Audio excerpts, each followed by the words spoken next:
What's going on, everybody? I'm back and I'm here for the Sunday night football game tonight in Tampa Bay. And it's going to be featuring the Kansas City Chiefs, the high powered Kansas City Chiefs, led by Andy Reid as well as Patrick Mahomes. And they're going to be taking on the Tampa Bay Bucks, led by Tom Brady, head coach Todd Bowles. So we're curious to see what's going to be going on tonight.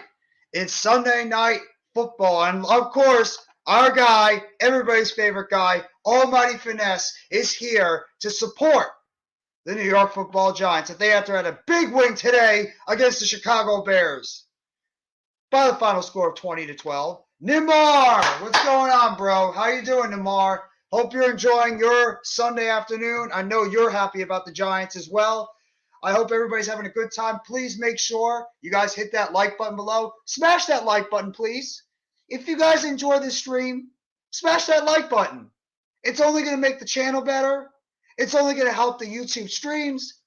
And it's only going to make it that much more better overall. But thank you guys so much for coming by the stream tonight. We're going to have a very, very high-powered game overall between two very, very good offenses tonight, between the Tampa Bay Bucks as well as the Kansas City Chiefs. The Packers game was very interesting. I thought the Packers offense, they were so-so. They were solid today, but they definitely have a little bit of holes. The offensive line was okay. Patriots did a solid job in trying to, take them out of their game. So we'll have to see what's going to happen. I'm just going to go over the scores real quickly this afternoon. Obviously, we know the New York Football Giants, they pulled off their big victory today against the Chicago Bears, albeit it was marred by a whole lot of injuries in this game. Obviously, the most important ones being Daniel Jones, who looks like he has an ankle sprain right now. Not sure how long he might be out. Have to find out during the week.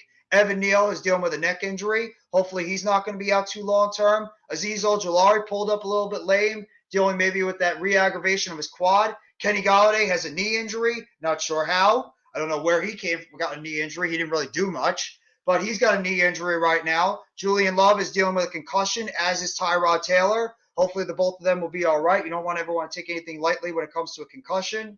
Mark Lewinsky dealing with an ankle injury. Hopefully, his injury is not that severe. Henry Mondeau, unfortunately, he got carted off during this game with an ankle injury as well. He looks like it could be a season-ending injury. We'll have to find out when the test results come out. There's a lot of New York Giants that got banged up during this game, but we'll have to see what's going to happen and if the Giants are going to be able to come back and get back healthy with this team going forward. CWE, what's going on, bro? My favorite Brooklyn Nets supporter. Love this guy. Love the support he always gives to the channel when it comes to my Brooklyn Nets. And congratulations, bro, to your Seahawks. Congratulations to your Seahawks picking up that victory today. That Dobbs kid is really good. I definitely have to agree. Dobbs is a really good player right now. Well, Namar, he hasn't really been playing like Danny Dimes. He's been playing more like Danny Legs. Because right now he's not getting anything done when it comes to throwing the ball. But when it comes to running the football, Daniel Jones is right now getting the job done. But we have to find out how long he might have to miss due to that ankle injury. Hopefully it's nothing severe right now. So best wishes for Daniel Jones. Hopefully he's going to be able to stay healthy. Hopefully there's going to be nothing else. There's no other injuries. But I'm going to get back to the scores real quickly. Obviously, tonight's game, Tampa Bay versus Kansas City.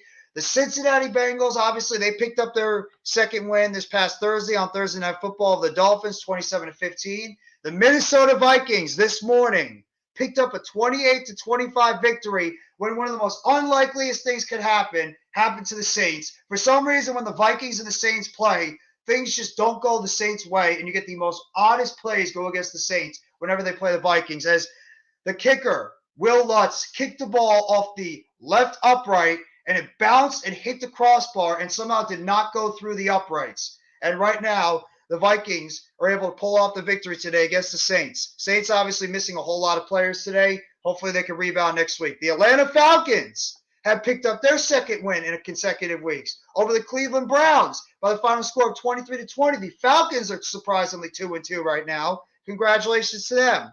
The Buffalo Bills picked up a victory today against the Baltimore Ravens, 23-20. A little bit of a heated confrontation that happened during this game when you had cornerback Marcus Peters pretty much needing to get separated from his head coach, John Harbaugh, after they didn't go for a field goal on that one play, instead went for a touchdown, which they ended up not getting. And the Buffalo Bills ended up pulling out the victory, and they ended up winning by at least one field goal. So we'll have to see what's going to happen. Blue City, what's going on, bro? Good to hear you. Happy to see you in the chat today. I hope you had a fantastic day. Thank you for being in the Giants stream earlier. I'm going to talk Nets as much as I damn well please. You're going to have to deal with it, my friend. Yeah, Speedy Eagles, what's going on, bro? Thank you so much for coming by the chat. Yeah, Kenny Golladay. He has no catches right now in the last 3 games, and he's hurt right now. So we'll have to see what's going to go on with him. And NBA GOAT 1000. Always love the appreciation you show for my net streams as well. And congratulations to your Bills after pulling off a big victory for them. I'm sure you're very happy about the Bills getting that win today. Well, you shouldn't be that heartbroken, man. Your team is off to a pretty decent start so far to start the season. Yeah, I agree. I could see it, man. Raiders finally won a game. That's true. The Raiders finally were able to win a game this year after knocking off the Broncos 23-32. And absolutely, anytime NBA GOAT 1000, I appreciate the support you always give my channel. And yes, my guy Numar Sikan. He does an awesome job with the Giants. He occasionally hops on with the Big Blue Crew. Always love what he does. Hopefully, Numar, you're enjoying your weekend so far. I'm going to get back to the scores real quickly, guys. So far, continuing the scores right now, the Dallas Cowboys are now 3-1 in the division, at 3-1 in the season, as they picked up a win this past weekend against the Washington Commanders by the score of 25-10. So the Dallas Cowboys are on a little bit of a roll right now. Cowboys have won 3 in a row after they dropped that early season game against Tampa Bay. The Seattle Seahawks, it's now 48-15. Mitch, what's going on, bro? Nothing much, man. Nothing much. Hold on. Let me fix the background here. No problem, man. I'm just going over the scores for the chat right now. Seattle Seahawks right now, they pulled off a victory against the Detroit Lions in an incredibly high-scoring affair, 48-45. Geno Smith continues to have a pretty solid start to his season. The Los Angeles Chargers were able to bounce back after a couple of rough games where they got blown out in back-to-back weeks. They ended up picking up a win, albeit a lot closer than originally thought, 34-24 of the Houston Texans. Chargers, they're able to bounce back, and now they're 2-2 on the season. The Tennessee Titans pulled off a big victory against the Indianapolis Colts by the score of 24-17, albeit the Colts right now are probably more concerned about the status of Jonathan Taylor, who suffered an ankle injury during that game. Not sure if it's a high ankle sprain, so we'll have to see what's going to happen. Mitch's Philadelphia Eagles continue to roll like the Jacksonville Jaguars. They caused Trevor Lawrence to have 5 turnovers in that game, and the Eagles are now 4-0 after they picked up a 29-21 win over their record. So they're 4-0 right now, only undefeated team left in the NFL. The New York Jets had another comeback from behind victory, and they were able to defeat the Pittsburgh Steelers. The Steelers are now 1-3. The Jets are surprisingly 2-2 right now, by the score of 24-20. And also, Kenny Pickett got his first showing today in the game against the New York Jets, but the Jets were able to come back and pull off the victory. The Arizona Cardinals were able to get the victory today against the Carolina Panthers, 26-16. So the Carolina Panthers now are 2-2 on the season. The Panthers unfortunately dropped to 1-3. The Green Bay Packers, in what was a pretty thrilling game overall during this afternoon, they were able to pick up an overtime victory against the New England Patriots by the score of 27-24. And right now the Packers are 3-1 on the season. They're getting ready to face the Giants next week in London, a pair of 3-1 teams going against each other. The Patriots dropped to 1-3.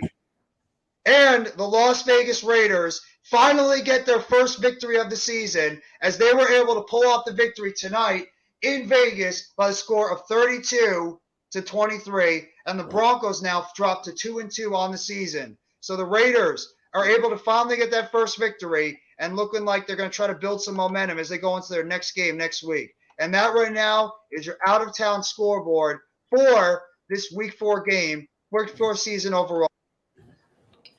Mitch, how are you doing today? Great day of football, but I actually have a basketball question for you, Jeff. Did you hear about Tyler Hero? Yes, he did. I heard he signed a big deal. 4 years, 140 or 30 mil, and people were saying it was overpaid. No, it's not overpaid. Not overpaid at all. AK, what's going on, bro? Thank you very much. If you guys haven't already, sub up to our guy, AK Eagles. He, like Mitch and our boy Tyler, they're one of the originators of the Hardcore Sports Network. So, AK, I hope you're doing well. Congratulations to your team as I congratulated your guy, Mitch, over here. Appreciate it. No, Mitch is not going to go anywhere. Mitch is our guy. I was over the hills with the Ravens game. I wouldn't blame you, man. That was a big win for you guys this afternoon against the Ravens. You guys did a hell of a job picking up that victory. And Marcus Peters is not very happy about it. And there's Almighty there with his classic F the Eagles. Knew that was coming. It's all good, man. Don't worry about it. Congratulations to your Bills. The Cardinals, hey, they're 2-2 right now. They obviously don't suck that much. Ashton, what's going on, bro? Thank you so much for coming by the stream. Hope you're doing well this weekend. The Cardinals made that Hail Mary touchdown. Made me cry for weeks. Yeah, I mean, that was crazy. The Cardinals needed some type of play like that. So congratulations to the Cardinals being able to pick up that win this afternoon. Let's see if they're going to be able to build on it going forward. So that's your week. That's your scoreboards right now. And in terms of the baseball games right now, the New York Mets are leading the Atlanta Braves by the score of 3-1 right now. Bottom of the third inning, 2 men on base for the Braves, no outs. So the Braves and Mets right now are tied in the division together at 59 and 99, I believe, and 59. Both teams, key game tonight. The Mets right now are leading. Braves are right now trying to get a couple of runs in. Now there's runners on second and third with 1 out in that game. Bottom of the third, Mets hold on to a 3-1 lead. Boo. That's just a couple of your score updates right now. Boo. Mitch is just unhappy because his team sucks. Peace and blessings, Coach. If you want, Coach, we can send you the link if you want to hop on with us for this game. Oh yeah, I would love to have him on. Coach, if you want to hop on, Mitch or myself, I'll send you the link in the chat, or we'll send you the link in the chat in the YouTube stream, and you can hop on with us if you want to call this game with us. I always love the insight you bring to the table. So Jeff, I just want to say thank you for all the help you have. Just helped me along the way to get my milestone today. I just want to say thank you. Anytime, bro. You know I'm always going to do whatever I can to help you and everybody else out. I appreciate it. No, and congratulations to you, man. Congratulations. All the hard work that you were able to put out there. Glad to see you were be able to get to that point. Yeah, anytime, man. Sincerely, anytime. Congratulations. But, Coach, we'll send you the link in the chat. Do you want me to send it, Mitch, or do you want to send it? You can send it. Oh, wait. He's going to be in the chat, so I'll just do it. I'll put him in the chat. Guys, the game is just for Coach Gladney, and if anyone else clicks it, I'm just not going to let you in. Well, unless, it's okay if you want to hop on. Well, if we got to know him, you got to show your face. Well, yeah, of course. Yeah. And you guys are also mods in the stream, so from the channels here. So if you guys want, make sure if you want to drop the links for each person's channel, you guys can do that. I forget who exactly I made mods. I think I made Did you make me? I know you're a mod, man. I know you're a mod, Coach is a mod. I have a couple of people that are mods. I honestly forgot. I gotta ask you. How's it feel when Boys for Life took a shot at the Giants fan base? I don't mind it. He should take a shot at us because we were cocky as shit the entire weekend. So I wouldn't blame him if he wants to take a shot at us. And here's our guy, Mr. X's and O's, the legend himself, Mr. Coach Ed Gladney. How are you doing tonight, bro? I'm all right. How about you guys? I'm doing really well. 4-0. Miles Sanders, 134 rushing yards, career high. Jalen Hurts could have had a better game, but it is what it is. Yeah, I feel you, but no fan base is ever going to be happy with your team. So yeah, like Jeff knows I'm one of the most realistic fans on this platform, and I'll tell you when it comes to the Jalen Hurts and all that. Another great Giants content creator. He is exploding right now in the Giants scene. If you have not already, make sure you go sub up to the great Big Dash Nose. Fantastic Giants content creator. Make sure you guys sub up to him. He does excellent work out there with the New York Football Giants. So make sure you go sub up to our guy, part of the Big Blue Crew, Big Dash Nose. And here he is, Mr. Raiders fan. Eric is here. He's probably happy because they finally won a game. Congratulations, Eric. You're finally on the scoreboard with wins. Eric, do you want to come on the stream? I'll send you the link. They What fumbled up, the ball Nick? already? They fumbled the ball already, the Chiefs. On the return. Oh, the Bucks fumbled it. Buccaneers. Oh, my God. The Bucks have fumbled the ball already, and I think the Chiefs just recovered it. Holy. I'll be back in a Wow. second, guys. I'm having problems. I'll be back. Okay, Coach. Oh, my God. So the Chiefs are going to – Andy Reid's is smiling about this right now. Andy Reid's got a big smile on his face. Bucks already dealing with a turnover as we speak. 2 wide receivers up top, 1 wide receiver down below. Mahomes in the shotgun. Edwards-Helaire flanks him to the right side. Mahomes takes the snap, hands it off. Edwards-Helaire up the middle of the field, and he's going to get down to at least about the 15-yard line, 16-yard line at best. So the Chiefs are going to have the ball at about the 16, 15-yard line. Mahomes' numbers on the season so far, 68% completion percentage, 850 yards passing, 8 touchdowns, 1 interception with 112.1 quarterback rating. Mahomes in the shotgun right now. Edwards-Helaire flanking him to the right side. Mahomes. 2 wide receivers up top, 1 wide receiver down below. Mahomes takes the snap, throws in the middle field. Caught! And it is in the end zone! Touchdown! Chiefs! Well, I'm behind. It's okay. It's all right. Keep doing what you're doing. Touchdown. Touchdown, Chiefs! No, Dash. I'm only the man. You're the man. If anybody's the man, we're all the man. Yo, Big Dash, I just subscribed to you, bro. I want to get an Eagles and Giants roundtable when we play each other during that week. That is my goal. This guy's one of the best in the business. I'm telling you, Dash has only been doing this for a few months on the YouTube game, and he is shooting up the charts right now with what he's doing in the YouTube game. He's absolutely doing a phenomenal job. I love his content. I love everything that he's doing right now. He's a big part of the Big Blue Crew. You know what? Maybe we can get our Big Blue Crew guys together. You can get your Eagles guys together, and we can have ourselves a nice little Giants and Eagles roundtable. Yes, I'm sure it's going to be fun if we can get that together. Yes, it will be on the network channel, your channel, mine, and that's pretty much it. Yeah, it's true. LSU does have a better record than the Raiders. That is true. That actually, I have a question. Until December. Go ahead, Mitch. Does anybody have 0 wins? I think the Raiders were the last team to have 0 wins, but I think they just picked up their first win today. So I think the Raiders were the last team to have nothing. But now they have their lease on the scoreboard. Bucco! There he is, our guy, Chris Bucco, the Jets fan out here. He's probably happy about the Jets picking up that big win today against the Pittsburgh Steelers. I know Bucco's fired up right now. I picked the Jets to win. I'm happy. I picked the Jets to win. Oh, the Texans, right. They don't have a win. He's right. Eric's right, and Almighty, they don't have a win yet. So they're the only 0-4 team right now in the season. Yeah, I picked the Texans to beat the Chargers today. Look at the Chiefs right now. The Chiefs are able to create that turnover right there and immediately get themselves into field goal range, but they are able to punch it in for the touchdown, and the Chiefs right now are up 7-0 as the Bucks are going to return the ball all the way down to about the 28-yard line of their own side of the field. And here comes Thomas Brady and that offense. Tom Brady at quarterback, Leonard Fournette, Mike Evans, Chris Godwin's back from injury, Julio Jones, skill positions, Cameron Brate at tight end, Donovan Smith back at left tackle, Luke Goki at left guard, Robert Hansey at center, Shaq Mason at the right guard, and Tristan Wirfs, the all-pro, at the right tackle position. 2 wide receivers up top, 1 wide receiver down below.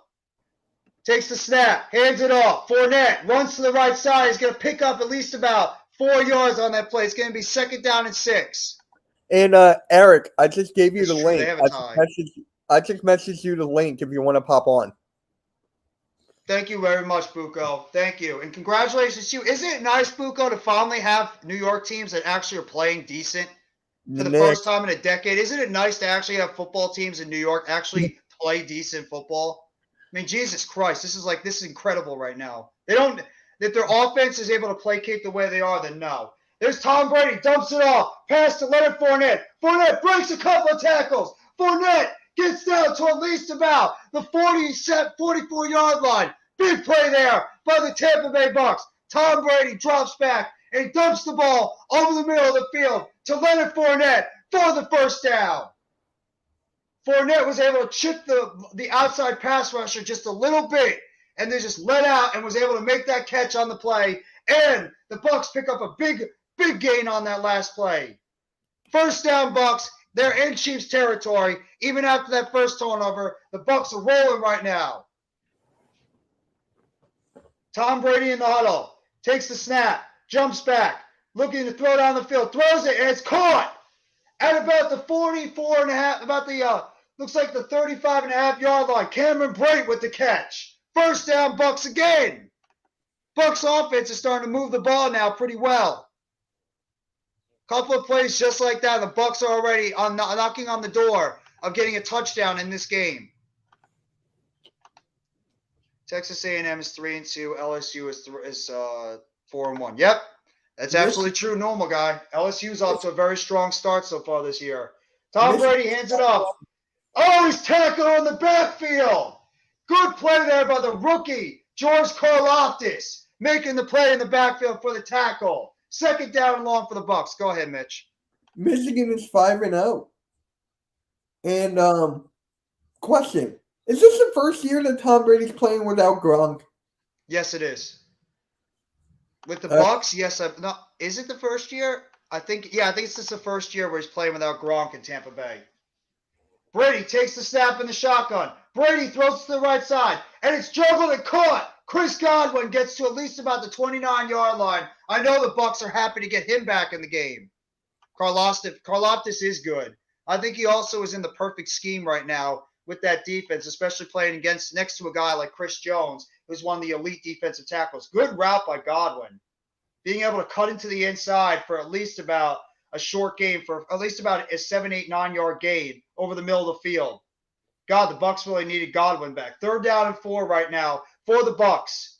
Tom Brady in the shotgun.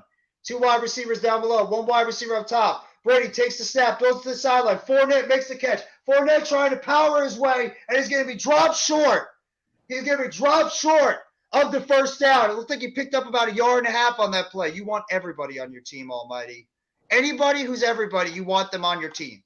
I know you want every single player on the New York Giants.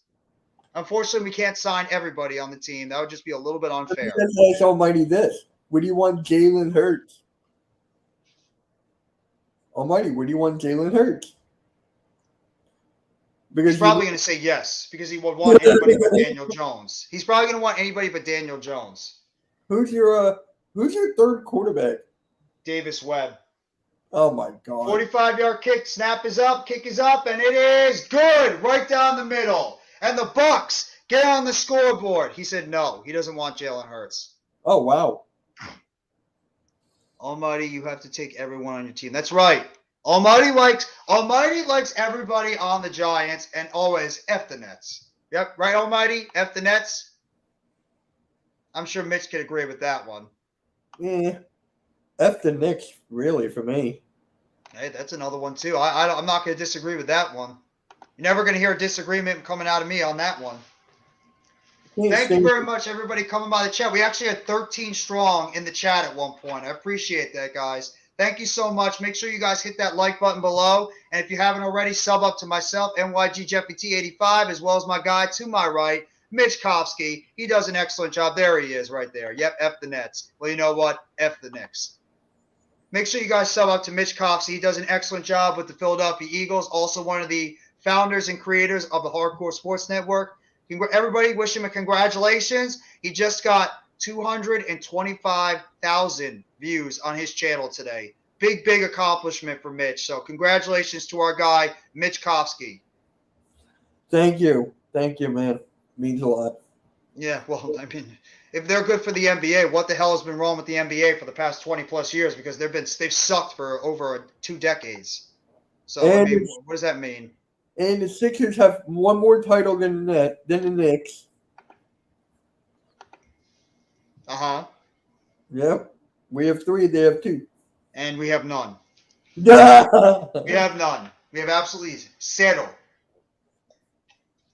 But good drive so far by the good opening drive for the Bucks so far. So they were able to get the ball down the field. I think Coach is trying to get in right now, but he said maybe the connection is not working. There's our guy Eric is joining into the stream right now. Oh, it feels good to have win. I take It feels good to be 4-0. look. The one thing I kept praising is run the ball. And what did we do? Run the ball and What are won. you? What are the Raiders? The copy of the Eagles? Run the ball? Hey, look. Well, that's the mantra of every team. That's what we did today. We just ran the ball. We ran the ball this entire time, and that's how we were able to pick up our win. Same thing with the Raiders finally smartened up and they decided, hey, maybe we should start running the ball a little bit. Maybe that's going to help us win. And what happened? Yeah. They finally are on the scoreboard in terms of wins. Congratulations to you, Eric. I'm sure you're probably beyond relieved with the fact that you guys finally got a victory. Yep, because if we would have gone 0-4, yep. It might have been heads rolling already. Josh McDaniels might have already been in trouble in terms of losing his job. Hey, there's our guy Cole's Cowboys, right there. Cole's 3-1. You must be very excited right now too, bro. Got that win today over the Commanders, so I know you're probably very excited overall with how your team's been performing so far. Coles, if you want to hop on with us too. The link is in the stream. You're more than welcome to hop on us with it as well. Now they're introducing the Chiefs offense. I'm watching Valdez-Scantling, Jesus Christ. Travis Kelce, Orlando Brown on offensive tackle, Joe Tooney at the left guard, Creed Humphrey, Trey Smith, as well as Andrew Wiley. That's the Chiefs offensive line. They have Juju Smith-Schuster, Marquez Valdez-Scantling, as well as Mecole Hardman, and Patrick Mahomes in the backfield with Clyde Edwards-Helaire. Mahomes takes the snap, eludes the rush. Mahomes runs to the outside, throws it. Kelce makes the catch. Kelce gets over the line and is going to get to at least about the 34-yard line for a first down. That ending was so wild. All good, Coles. No problem. Wow. That ending was wild. Which ending? The Giants and the Bears. Oh, you mean the fact they were tossing the ball all over the place the entire time? Yeah. That's really what they were doing. They were playing toss the ball. Like every single second, they're just tossing the ball all over the place. No. You see the movie Longest Yard? Absolutely. There we go. We got Coach back. They did some backyard bullshit or junkyard bullshit. Hey, you know what? Thank God that nothing bad happened. Right? Okay. Thank God that no big play happened. Coach, everything good over there on your end? Yeah, it looks so now. I mean, I had to reboot the whole system, which sucks. Yeah, I hate that. The computer just giving you issues right now, or is it like the microphone? No, it's the computer. I had to go in and out of it 3 times. So Yeah, well, I got an old computer, so it's my daughters keep telling me, Dad, get a new one. I'm like, I don't want to get a new one right now. You can't rely on that new technology nowadays. It's very unreliable at times too. Sometimes the old stuff works better, and you know what? I think I don't really feel bad for Commanders fans as much because they were talking a lot of smack too. But somebody better go check on Tymus right now because he's really pissed off. Tymus is about to throw something at somebody. He's about to break stuff over there because his team looks like an absolute train wreck right now with the way the Commanders are looking. It's like old school football. The Eagles, the Cowboys, and the Giants are the better teams, and what happens? The Commanders are back there in the basement. Always like the old times. Commanders are irrelevant like always. Almighty Finesse, I just posted something about adversity from Brian Dable's interview. Go check it out. Because it was addressed about adversity because they were talking about the quarterback situation. And it's an excellent argument. The Commanders are playing the Titans next week. I would imagine Tymus would be mad. Have you seen that Commanders team right now? How bad they're playing? I mean, that team looks just god. They have no offensive line right now, and I think it's killing that team. And Carson Wentz, he just looks absolutely scared out there. I mean, The guy's he looks shot right now because he's getting no protection. And I mean, you can't really blame him for being the way he is right now. I mean, he's just got nothing. Their offensive line, I would expect Rio to be pissed off. I mean, Ramblin' Rio Robinson is probably flipping the hell out too. Every Commanders fan, Ed Oliver, Louis T, all those big Commanders fans are probably not happy right now after the way their team has been playing so far. I'm happy. We are happy here on this team. I'm happy too. We're 3-1. We're just a game behind you guys, so we have a 4. lot to be happy as well. And Eric is 1-3. Yeah, they finally Keep decided to talking, get a Mitch. win. Mitch, keep talking, I'm Mitch. not Mitch, talking, there's a I'm log just week. looking obvious. Leave us alone. We got to win, finally. Yeah, but you know who you're against next Monday, right? We come into Arrowhead to play the Kansas City Chiefs. That's going to be a tough one. Oh, good luck to you guys, especially if they don't win this game tonight. You guys might be screwed. If we just need to run the ball, bro. That's all I got to say. We just got to run the ball. Our defense looked really good, bro. Eric, you see the movie Yeah. Blindside, We'll see. right? Philly halftime. What's going on, bro? Good to see you. Hope you're having a good week, and I'm sure you're very happy right now too. If you guys haven't already, go sub up to our guy Philly halftime. He's another great Eagles content creator. He does a good job over there, and the hardest working man in New York Giants Twitter, Super Taj World. Taj, what is going on, bro? Thank you so much for coming by the stream. Love what Taj does. Always does an excellent job. Yeah. Ben Simmons is playing against the Sixers tomorrow. Let's do it. Yeah. Wait, basketball's here. Yay, finally. Dude, the fantasy draft is tomorrow. Oh, yeah, thank you for reminding me. I ended up joining, by the way. Yeah, I know. We have 16 teams now. Oh, damn. You already know I'm picking LeBron. Nobody picked LeBron. Eric. Mahomes in the snap. Mahomes takes the snap, fakes the handoff, rolls to his right, and he's going to throws the ball away, and it's caught! First down for Mahomes. Juju Smith-Schuster with the catch. Mahomes looked like he was going to get sacked on that play and still was make something out of nothing. First down, Kansas City. And that's the guy that scares me, Patrick Mahomes, man. And the fantasy draft starts at 5 Eastern. So 2 you. Oh, okay, The for Packers sure. are a good team. You have to give the Packers respect. I mean, they had a tough. They didn't play their best game today, and they still were able to pick up the victory against the Patriots. Mahomes takes the snap, rolls to the left side. Mahomes trying to look for a receiver, throws it right into the ground. No wide receiver was able to break open. Looking for Valdez-Scantling on the left side, and it's going to be 2nd down and 10. Mahomes is just unbelievable. The dude just makes something out of nothing all the time. This guy's talent is just absolutely out of this world. It is. So, Eric, what'd you think of Tyler Hero's contract Secondary extension? is getting burnt like Eli Apple. I seen a little bit. Got 4 years, 130 mil. God. Ravens are going to be tough. Do not discount that Ravens team, but I want to worry about the Packers after we finish with this win. Mahomes takes the shotgun snap, throws it to the left side. Dropped by Travis Kelce. Devin White on that play knocks it away. Incomplete. 3rd down and 10 for the Kansas City Chiefs offense. Eagles have a great defensive game. Jalen Hurts is having a great year. I heard he didn't have the best game overall so far today. He had pretty much like a pedestrian game. And he doesn't need to do a lot if that defense keeps playing the way it did, and their running game keeps playing. You know something about the defense? We let up 9 touchdowns, and our defense scored 8. Yeah, it means you guys were able to get turnovers, but you guys aren't able to stop the run or pass consistently.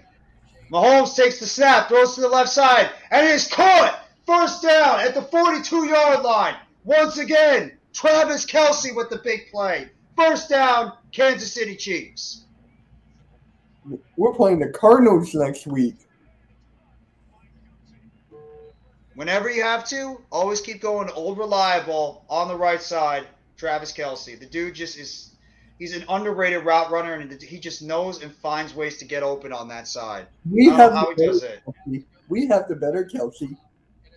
No, you don't. Yes, we do. 2 different positions, Mitch. We- Edwards-Helaire running to the left side. Edwards-Helaire is breaking a couple of tackles. And no, actually, that might be Macaulay Hardman, is it? There's another game for at least about 7 or 8 yards. Second down and 2. That's Isaiah Pacheco. Oh, that's right. The former Rutgers Scarlet Knight, Isaiah Pacheco, with the run up the middle. Mm-hmm. Good point. I didn't even realize that, Coach. Thank you for pointing that out. You know, I'm going to pay attention because there's Rutgers Scarlet Knights on both teams. You got Logan Ryan and 03 on, and there's one more defensive player on there that just came from this year. I forgot. Mahomes takes the snap, throws it. Juju Smith-Schuster, and he's getting tackled at least about a yard short of the first down.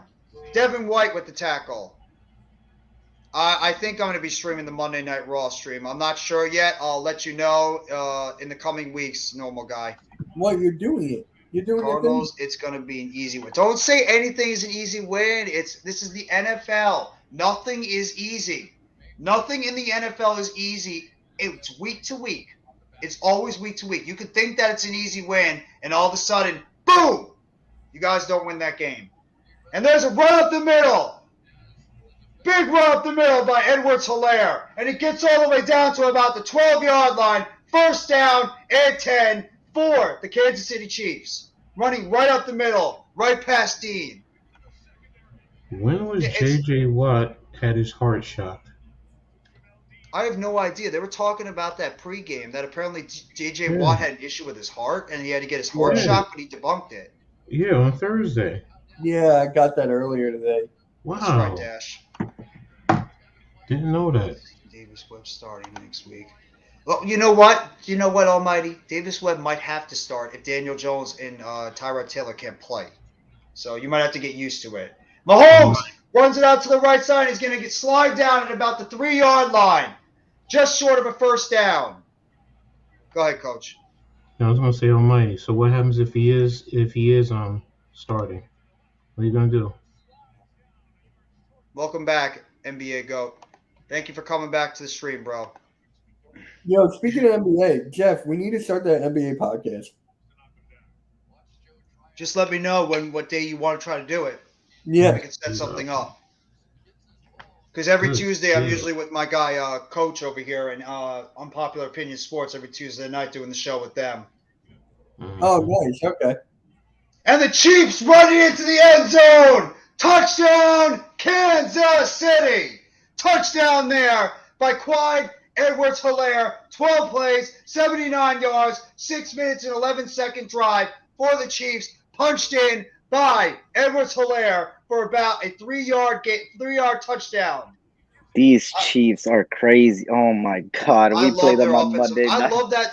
I love that center on that team. I love Creed Humphrey. He's an old school, nasty center out there on that offensive Look at line. I that. know That's all us Giants great. fans wanted him. Great movement. That's great movement. Mm-hmm. Absolutely, I agree. The offensive line did an excellent job pushing that defense back in order to get Edwards-Helaire to be able to run up the middle and be able to score that touchdown. Don't give him ideas. Please don't give him ideas, normal guy. He's going to say it. What? Yes, hit that like button if you guys have not already, and make sure you guys sub up to the Hardcore Sports Network, as well as the 4 guys on this panel right now. Myself, NYG Jeffy T85, Mitch Kofsky over here to the upper left, or the upper right. I can't tell between left and right now. Right below me, Coach A. Gladney and his channel, Coach A. Gladney's Amazing World of Sports, as well as our guy over here. He's happy. The Raiders finally won. Eric, a.k.a. SC. Why do you always have to say finally, man? That hurts my feelings. I mean, because we started to feel bad for you, man. That's I why. know, man. I was Big hurt. Dash. All right. I just put the NFC NFC East standings in the group chat. I'm sure you did. I believe I'm sure the you NFC East is the best division right now, if I'm not mistaken. Oh, can I record? Record-wise. We're definitely getting a center next offseason, Dash. That's 1,000%. We definitely need a center on this team, and no doubt about it, we're getting our center. Miz, how you doing, bro? I hope you're doing well so far today. I know you're happy about that Giants win. Well, at least the injury updates we heard about. Aaron Robinson had his leg wrapped up, so I would not be surprised if he's going to miss some weeks because of it. Tyrod Taylor's got a concussion. Julian Love's got a concussion. Kenny Galladay probably got hurt walking. So he's right now not. I don't know what's the deal with him at the moment. Daniel Jones, his ankle pretty much is like really bothering him right now. So I don't know how he's going to be going into this week's practice. Would be shocked actually in a way. I'd be shocked if he's actually going to play. Absolutely. The link should be in the chat if you want to call in. You're more than welcome to hop on with us. I don't think he's going to play unless Daniel Jones' ankle does a really, really good job healing up. I think it's just going to get worse because the fact he's going to be, not doing much, and I think that because the adrenaline's going to wear off, that I don't think he's going to play. I'd be shocked right now if Daniel Jones plays against the Packers. Crazier things have been happening, Coach. I don't know if you agree with that, but I'd be shocked if Jones plays. Yeah, I mean, right now, tomorrow is going to be the big key before they go back to practice on Tuesday, and then also we have travel arrangements to go overseas. So when do they fly out? They might have to fly out on Friday, if I'm not mistaken. So I wouldn't say we have no shot. No shot. I mean, there's always a good possibility. Dave said in his press release, I posted out. But he basically alluded to facing adversity, and he said he's always prepared. The coaches are prepared, and that's what good leadership does. They're prepared and they don't panic. They stay composed, and I trust him.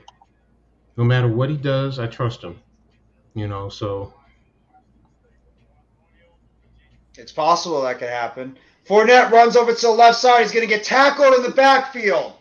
Big play by the Chiefs defense. Guess who? Chris Jones, the stud defensive tackle, up the middle to make the run against Fournette. It's going to be a loss of about 2 or 3 yards. Second down for the Bucs offense. I mean, that's possible. Something like that could happen. You don't want to take a chance with him flying, and then something could happen to that ankle. So yeah, but they also might elevate it. Now, blood clots is another thing. I deal with that, so I get it. We're not going to get anybody in free agency. We don't have money. Giants don't have money to get anybody. If we needed a center right now, you got what's his name, Treader, who was cut by Cleveland. We can't afford it right now. Oh, you said free agency. I'm sorry, I digress. You said free agency, so let me back up. Yep, Webb is going to be up next. If Jones and Tyrod Taylor can't play, get ready for the Davis Webb era to play. I think he's probably the most likely guy that's going to be starting this week. And like we said, unless Taylor just gets out of concussion protocol, I don't expect it. I don't think Coach does either. Or it's going to be Daniel Jones just can't play because of that ankle. I'd be shocked. He says Dash says that Treader retired. Didn't know that. Okay, thanks. Thank you, Dash, for that update. Brady throws to the left side, caught by Russell Gage, and he's going to get at least to about the 33-yard line on that play, but it's going to be 4th down for the Bucs, and they're going to have to punt again. A lot of next year. Next year we will, yes. Not this year, though. But that's fine. Let's do what we got to do this year. Like I've always said, I said the ceiling is 11 and the cap is 6. So, let's see what happens. Right now, Dable is building the proper culture within this organization. And that's the biggest thing, building the right type of culture. So that's all I care about, for the long-term purposes right now. I agree with you. Bradley Bozeman, no. We're not getting Bradley Bozeman. I don't even know if I think he's on the Ravens right now. I think Tony goes this week. Leo gives. I would probably give Leo maybe one more week just to get that knee 100%. I don't know if you want to throw Leo out there, especially with an MCL sprain, and he's going to probably be limited like Thibodeau is a little bit coming off of that type of injury. He's probably going to have to wear a big brace too. So we'll have to see what's going to happen with him. The D is playing very well. I agree with that. The D's played a very good job when it comes to, inside the 20. The Giants defense has made sure that no team, and Coach and I were saying this a ton during the stream earlier, that no guy is getting into that end zone right now. There you go. Dash agrees with what you just said before, 1,000%. Bozeman is with the Panthers. Okay, so Bozeman, he's the center on the team, right, Coach? Yeah, it says center. I just don't know if he's starting, but yeah, it says he was Next on. year will be a free agent. Oh, okay. I think that's what Almighty says. Next year he's going to be a free agent. Dexter Lawrence was great today. He was so good up the middle. I think he had 5 tackles, 2 sacks, 2 tackles for loss. Dexter Lawrence was all over the place in this game. But He yeah, was my MVP on defense. they bent and didn't break. I mean, which was perfect. Because you know let him have the yardage like Jeff was saying earlier in between the 20s. Don't let him get the money. That's really what it boils down to. Let him kick field goals while we score touchdowns. Okay. Absolutely. No, stop. Oh, no. No, I'm not even going to address it. Let it go. Let it go. No. I know. We talked about this 8,000 times earlier. Yeah, Lamar. Yeah, he's going to be a free agent, and he's going to be a free agent signed by the Baltimore Ravens. That's all the Raider fans are talking about right now. Lamar's gonna be a free agent. We should go get him. You guys are really giving up on Derek Carr already? Bro, our fan base is like that, bro. Have you seen lose- everybody else's fan base, Eric? Have Bro, you seen our fan base? How Yeah, we you're not- are? No, I seen it. You guys are similar. If you notice our fan base right now, one of our Raider content creators is live right now with a lot of people in the chat, and right now they're debating about what went wrong in this game instead of enjoying the win. They're just going after each other. Everybody always wants to go the negative when it comes to stuff and not enjoy the positive or the win. Wasted Talents live and Dirty Raiders live. There's 2 lives going on right now. Oh, I'm waiting an hour before. Yeah, go I do live. too. I do too, Miz. It's a shame what happened to Robinson. I thought he was actually playing pretty decent out there. Hopefully he's not going to be out long term. You might not want the franchise tag, but guess what? The Ravens want him, and they can't sign him yet. They're franchising him. And there's a run up the middle by the Chiefs, and they're gonna be getting at least about to 21-yard line. But there's a flag on the play. Bill Vinovich, the longtime referee, is the ref of this game. It's going to be a false start on the Chiefs' offense. Feels like he's been in this league a lot longer than that. Vinovich. Scantling, the wide receiver, Valdez Scantling with a false start. Yeah, but if he's a referee, it doesn't mean he might not have been like an umpire or one of the other positions. Or I think a lot of these guys are lawyers too, I believe. Like a lot of them are lawyers. I mean, like Yeah, they're but not during the didn't they season. start going full time? I thought they started going full time now. I think they might have. I think you're right on that, Coach. Or certain ones. Let me say that. I think certain. Mahomes throws it over the middle. It's caught by Juju Smith-Schuster. Gets up to about the 26-yard line. And it's going to be second down and short for the Chiefs. Smith-Schuster getting into the game. They're quarters, yeah. Okay. Oh, Lamar's body language. He doesn't want to play. Oh, stop.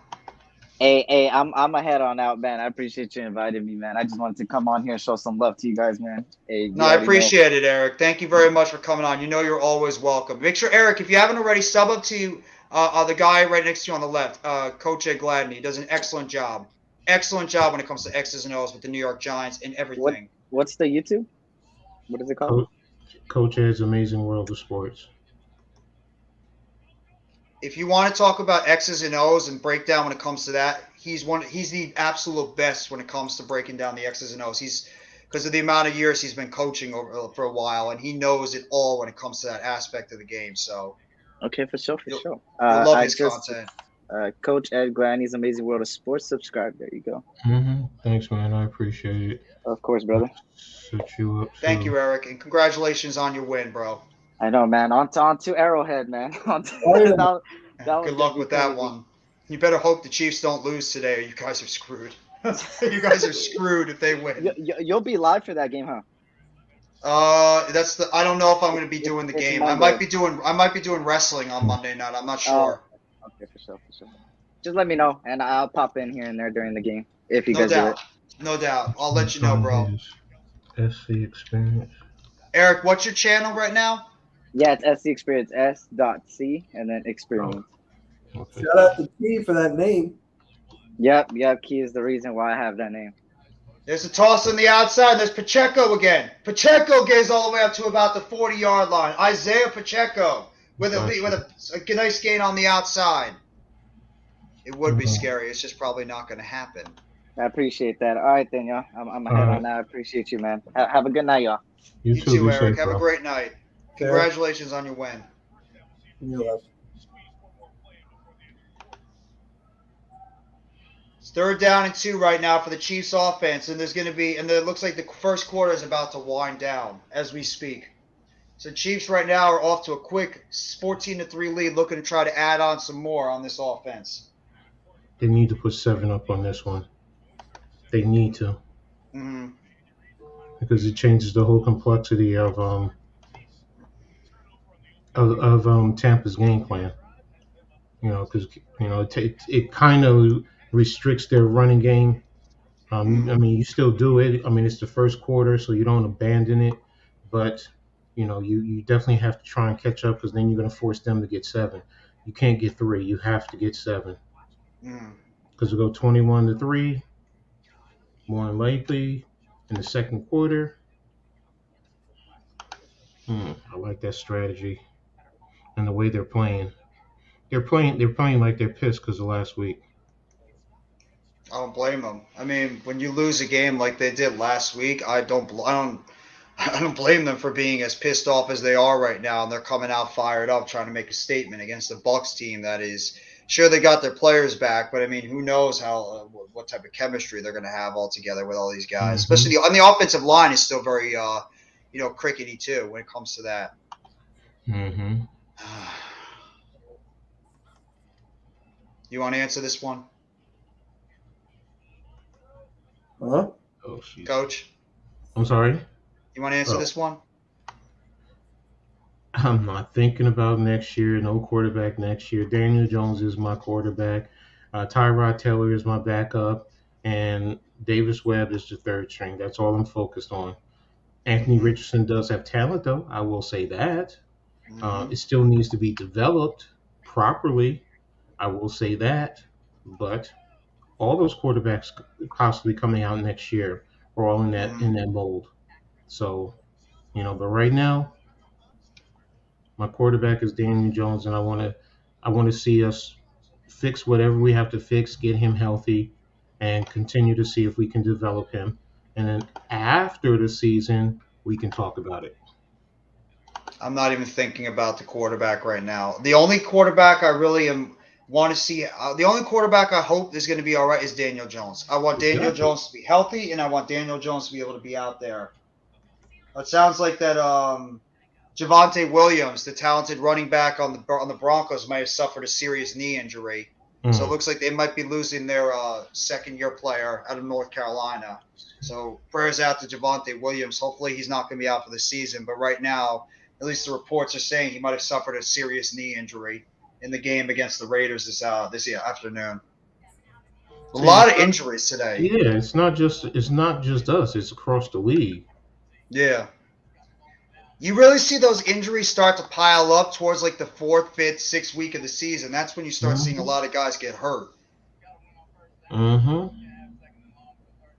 Mahomes in the shotgun, takes the snap, looks to the left side, runs up the middle, and Mahomes is going to pick up the first down and then some and get to at least about the 48-yard line of the Chiefs. First down, Chiefs.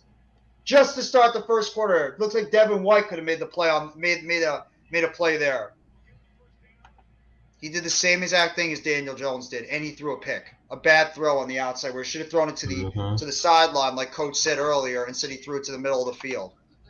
At least if you throw it to the middle, if you throw it to the outside, it's going to go out of bounds at worst. You're not going to throw it to the middle of the field where the defender can pick it off.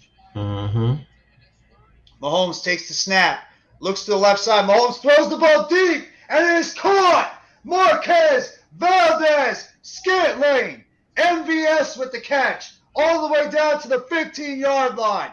First down, Chiefs. That's what Valdez Scantling can do. Almighty finesse. Whether he wasn't bad or not, after what happened last week with Tua, I think teams are going to be very, very, very cautious when it comes to concussions. Just put him in the protocol. Unless the league says otherwise. I can't see Tyrod playing next week. I just can't. I would be surprised. personally. Nice run by Pacheco. Pacheco bounced off a couple of tackles there and was able to pick up at least about 6 or 7 yards on that play. Nice run there by the former Rutgers Scarlet Knight. Good handback, yeah. Looked like he was going to get tackled possibly for a loss, and he was able to break a couple of tackles there, keep his hand on the ground, and be able to still manage to stay on his feet to pick up some positive yardage on that play. 2nd down and 2 for the Chiefs offense. Ooh, he got away with a hold on the backside. There's the snap. Mahomes throws it to the center, and it's dropped. Oh, man. Valdez-Scantling was wide open, and he dropped the pass in the end zone. I don't know if it was tipped or not. Oh, my God.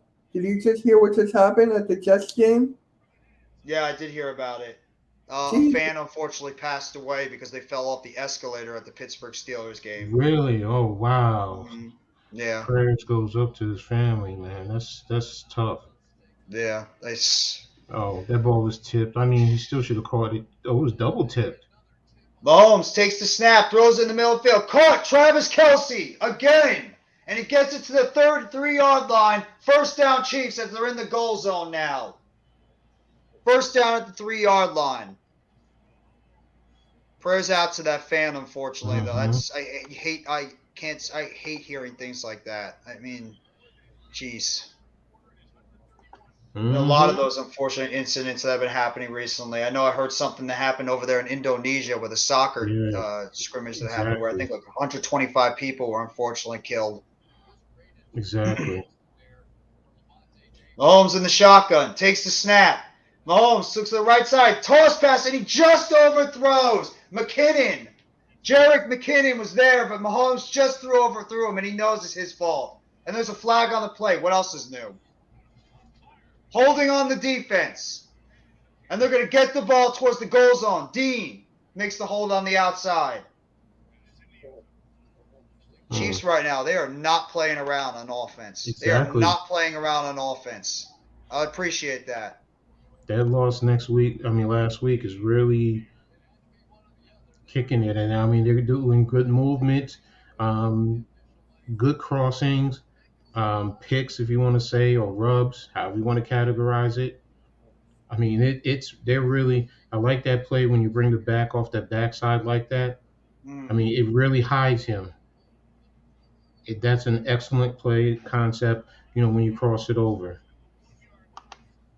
Scheming matters, and the Chiefs are one of the best when it comes to scheming their players open. When you have 2 brilliant offensive minds like Andy Reid as well as Eric Bieniemy, you're just going to have these great offensive schemes that are going to be able to happen for this Chiefs offense. And there was a run there by McKinnon, but he came up at least about a yard short. 2nd down and goal for the Chiefs.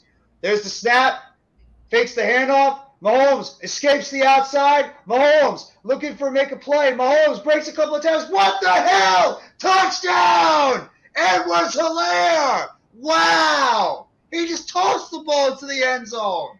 And he was able to get into the end zone for a touchdown. 11 plays, 82 yards, 5 minutes, 52 seconds. Patrick Mahomes doing it again. Touchdown Chiefs. Wow, that's Patrick Mahomes right there. Wow. Are they going to say, is there a flag on this? I don't know. He didn't cross the line of scrimmage. I know that. I didn't think so either. Mahomes is just something. This dude is so special at quarterback. I mean, that looked like he was going to be dead in the water right 2 or 3 times. He stopped right at the line of scrimmage. That's beautiful. That's good. That's good field awareness and everything. He's he's a great cerebral quarterback too, what Mahomes can do. Like the fact he knew exactly where the line was, so he knew to stop his feet just in time and be able to make that type of play and get in the end zone for the touchdown. Nice toss play. And he's afflicted with his wrist on that one too. And the extra point is good, and the Chiefs have taken a commanding 21-3 lead against the Tampa Bay Bucks in the middle of the 2nd quarter. Mahomes is amazing. This guy is the best quarterback in the NFL when he's healthy. I love what Lamar's doing. Jalen Hurts is off to a good start. Tua is off to a good start. Josh Allen too. But Mahomes, when this guy's This guy is special, the types of Mhm. plays he can make out there. Gets it done with his arm, gets it done with his legs. I mean, this guy is just a human highlight reel. Literally, in every single way, he's a human highlight reel. And Now, coming but from an Eagles fan, Jalen Hurts has taken a step down back after today's game. Yes, he only has 9 incompletions. Only 9. But with a rating of 72 and no touchdowns, 1 pick 6, he stepped down from that ranking, in my opinion. what ranking are you talking about? Like an MVP category, like up there with Lamar, Okay, he had one bad game. He had one Mahomes. bad game. He had one big bad game. Think about it. If out of Be a solid Super Bowl. if out of every 4 blocks of games, he has 3 great ones and 1 bad one, you wouldn't take that, and you wouldn't consider that an all-star MVP caliber type of a player. Now, I'm not saying he's better than Mahomes. I'm not even saying he's better than Rodgers or Brady. Please don't think I'm saying that. But Yeah, I know that. I know that. Believe me, I know. but if Eagles he told me that he's better than Josh Allen already. no. But the thing is, if you're taking every 4 games, I mean, I know there's one extra, but if you take every 4, that's at a 25. That's at a 75% that he's excelling. That's 75% in your games played. So if you would say, 75% of the times he would excel, most of you would say, oh, he's going for the MVP. And I think Yeah. that's any quarterback. Any quarterbacks. It's just that we get caught up in the immediacy of things instead of, what did they do previously? The previous 3 games, he was excellent. Okay, he had a slight step back or whatever. It's not like he had a horrible game today, right? Did he have a horrible game? Decent. I mean, he did run one in. He did run one in. What is But his stats? What is his stats? What is his stat line? Hold up. Give me a sec. But the thing with Hurts and every Eagles fan is Mhm. consistency. So let's say he bounces back, right? Hmm. And I'll take this game out of the rug. For me, it's about consistency. Can he do this again? Can he bounce back? That's my thing with Hurts. Okay, that's fair. That's a great argument, and it goes back to what I just said. If out of every 4 blocks of games, you wouldn't consider that being consistent? He's winning 3, or he's excelling at 3, and 1 he's not. And I wouldn't even consider that an up and down. That's why I say it's at a 75% that he's excelling. If you excel at 75%, that's consistency. That's good quarterback play to me. Yeah, I can agree to that. But let me. I get, but you're expecting more out of your quarterback. It's just like some Giants fans with Daniel Jones. I get it. I get it. Yeah. So his stats were today 16 for 25, 204, no touchdowns, 1 interception with the rating of 72.8. So Do it's QB like a little bit. Brady throws it to the middle of the field. Caught! Big play there over the middle of the field to Mike Evans, all the way down to the 35-yard line of the Chiefs, and the Bucks are able to get a big play on the middle of the field. Justin Reed makes the play over the middle. There's Mike Evans with the big play. He hit 64% of his passes. And what did I say, Jeff? You're going to force Tom Brady to have to throw more now and basically abandon their running game, which, okay, they can do it. I'm not saying they can't. But now it's their wide receivers are the strength of this offense. Wait a minute. They can stay healthy. I want to see what the coverage is, because why would that linebacker? Brady, another pass. Caught. 24-yard line. First down conversion. Cameron Brate. Brady coming out slinging the football now. Another first down right there by the Bucks. Back-to-back first downs. Okay. So now you're getting down. Okay, he's making plays in between the 20s. Do you hold him from getting into the end zone, maybe kicking a field goal? Because a field goal hurts them. I mean, I know you have to take points if you get there, but you don't want 7. Don't give him 7. If anything, you don't give him 7. You can't. Especially after your offense just. And he throws the ball, and he almost got sacked on that play. Just short tops it right in front of the receivers, and it's going to be 2nd down and 10. You won by 3. You moved him off his mark. That's why he had to move up. He had to avoid the rush, so he couldn't get his footwork into it. So good pressure. Tristan Wirfs is a little bit hobbled on that play. The right tackle, the All-Pro right tackle, is a little bit hobbling on that play. It seems like he's going to be all right. I'm gonna say it, and I know people are gonna kill me for it, but that's because they don't practice enough hitting. Sorry. No, I remember you're right. the days. I remember the days when I went through triple session, and that got my body physically ready for the season for the most part. But You're that's me. absolutely right. I'm old school. I get it. Yeah, I get it. Concussions and all that, and the NFL got lawsuits. So And there's a first down pass to the right side from Tom Brady to number 29. I forget who number 29 is on the Bucs, but he just picked up a first down there. Good job by the Chiefs, though, trying to guard the inside against these wide receivers. Julio Jones hasn't really been out there and done much, although I think he's out there on the play right now. 2 wide receivers down below. Russell Gage goes to the outside. Brady takes the snap. Brady throws to the middle field, and it's caught! Mike Evans with the big reception in the end zone. Touchdown, Bucs! bad defense. Bad defense, Kansas City. Very bad defense. Finally, I still lost in fantasy. But I just got to say something. Mhm. With guys, I can talk about football. Like, me and Coach Eglani had a good conversation about Jalen Hurts just now. Mhm. Right? Mhm. We had a good conversation. With Eagles fans, some Eagles fans, I can't have that. Because they're saying, like, Jalen Hurts is going to do this. Jalen Hurts is going to do that. Jalen Hurts is better than Josh Allen. Jalen Well, Hurts it's the same thing with Giants fans. There's some Giants fans Mhm. that probably think Daniel Jones is God out there, and he's really not. Mhm. Every fan base has those types of fans, and then you have Mhm. fans that at least, come back down to reality. Reality comes to them a lot easier, and that's like, how you'll be able to decipher them, and that's how you can know I can have a football conversation with this person. If you're Yeah. able to, not be a homer when it comes to your team. You could be happy about your team playing well, but you have to also be realistic, too. Mhm. Right. Yeah. So, It goes back to what I said during earlier. It's all fan bases, not just Giant fan bases. It's Mhm. we get so consumed, and then we spew so much hate and venom at the players. Okay, they make mistakes. Not one player is perfect.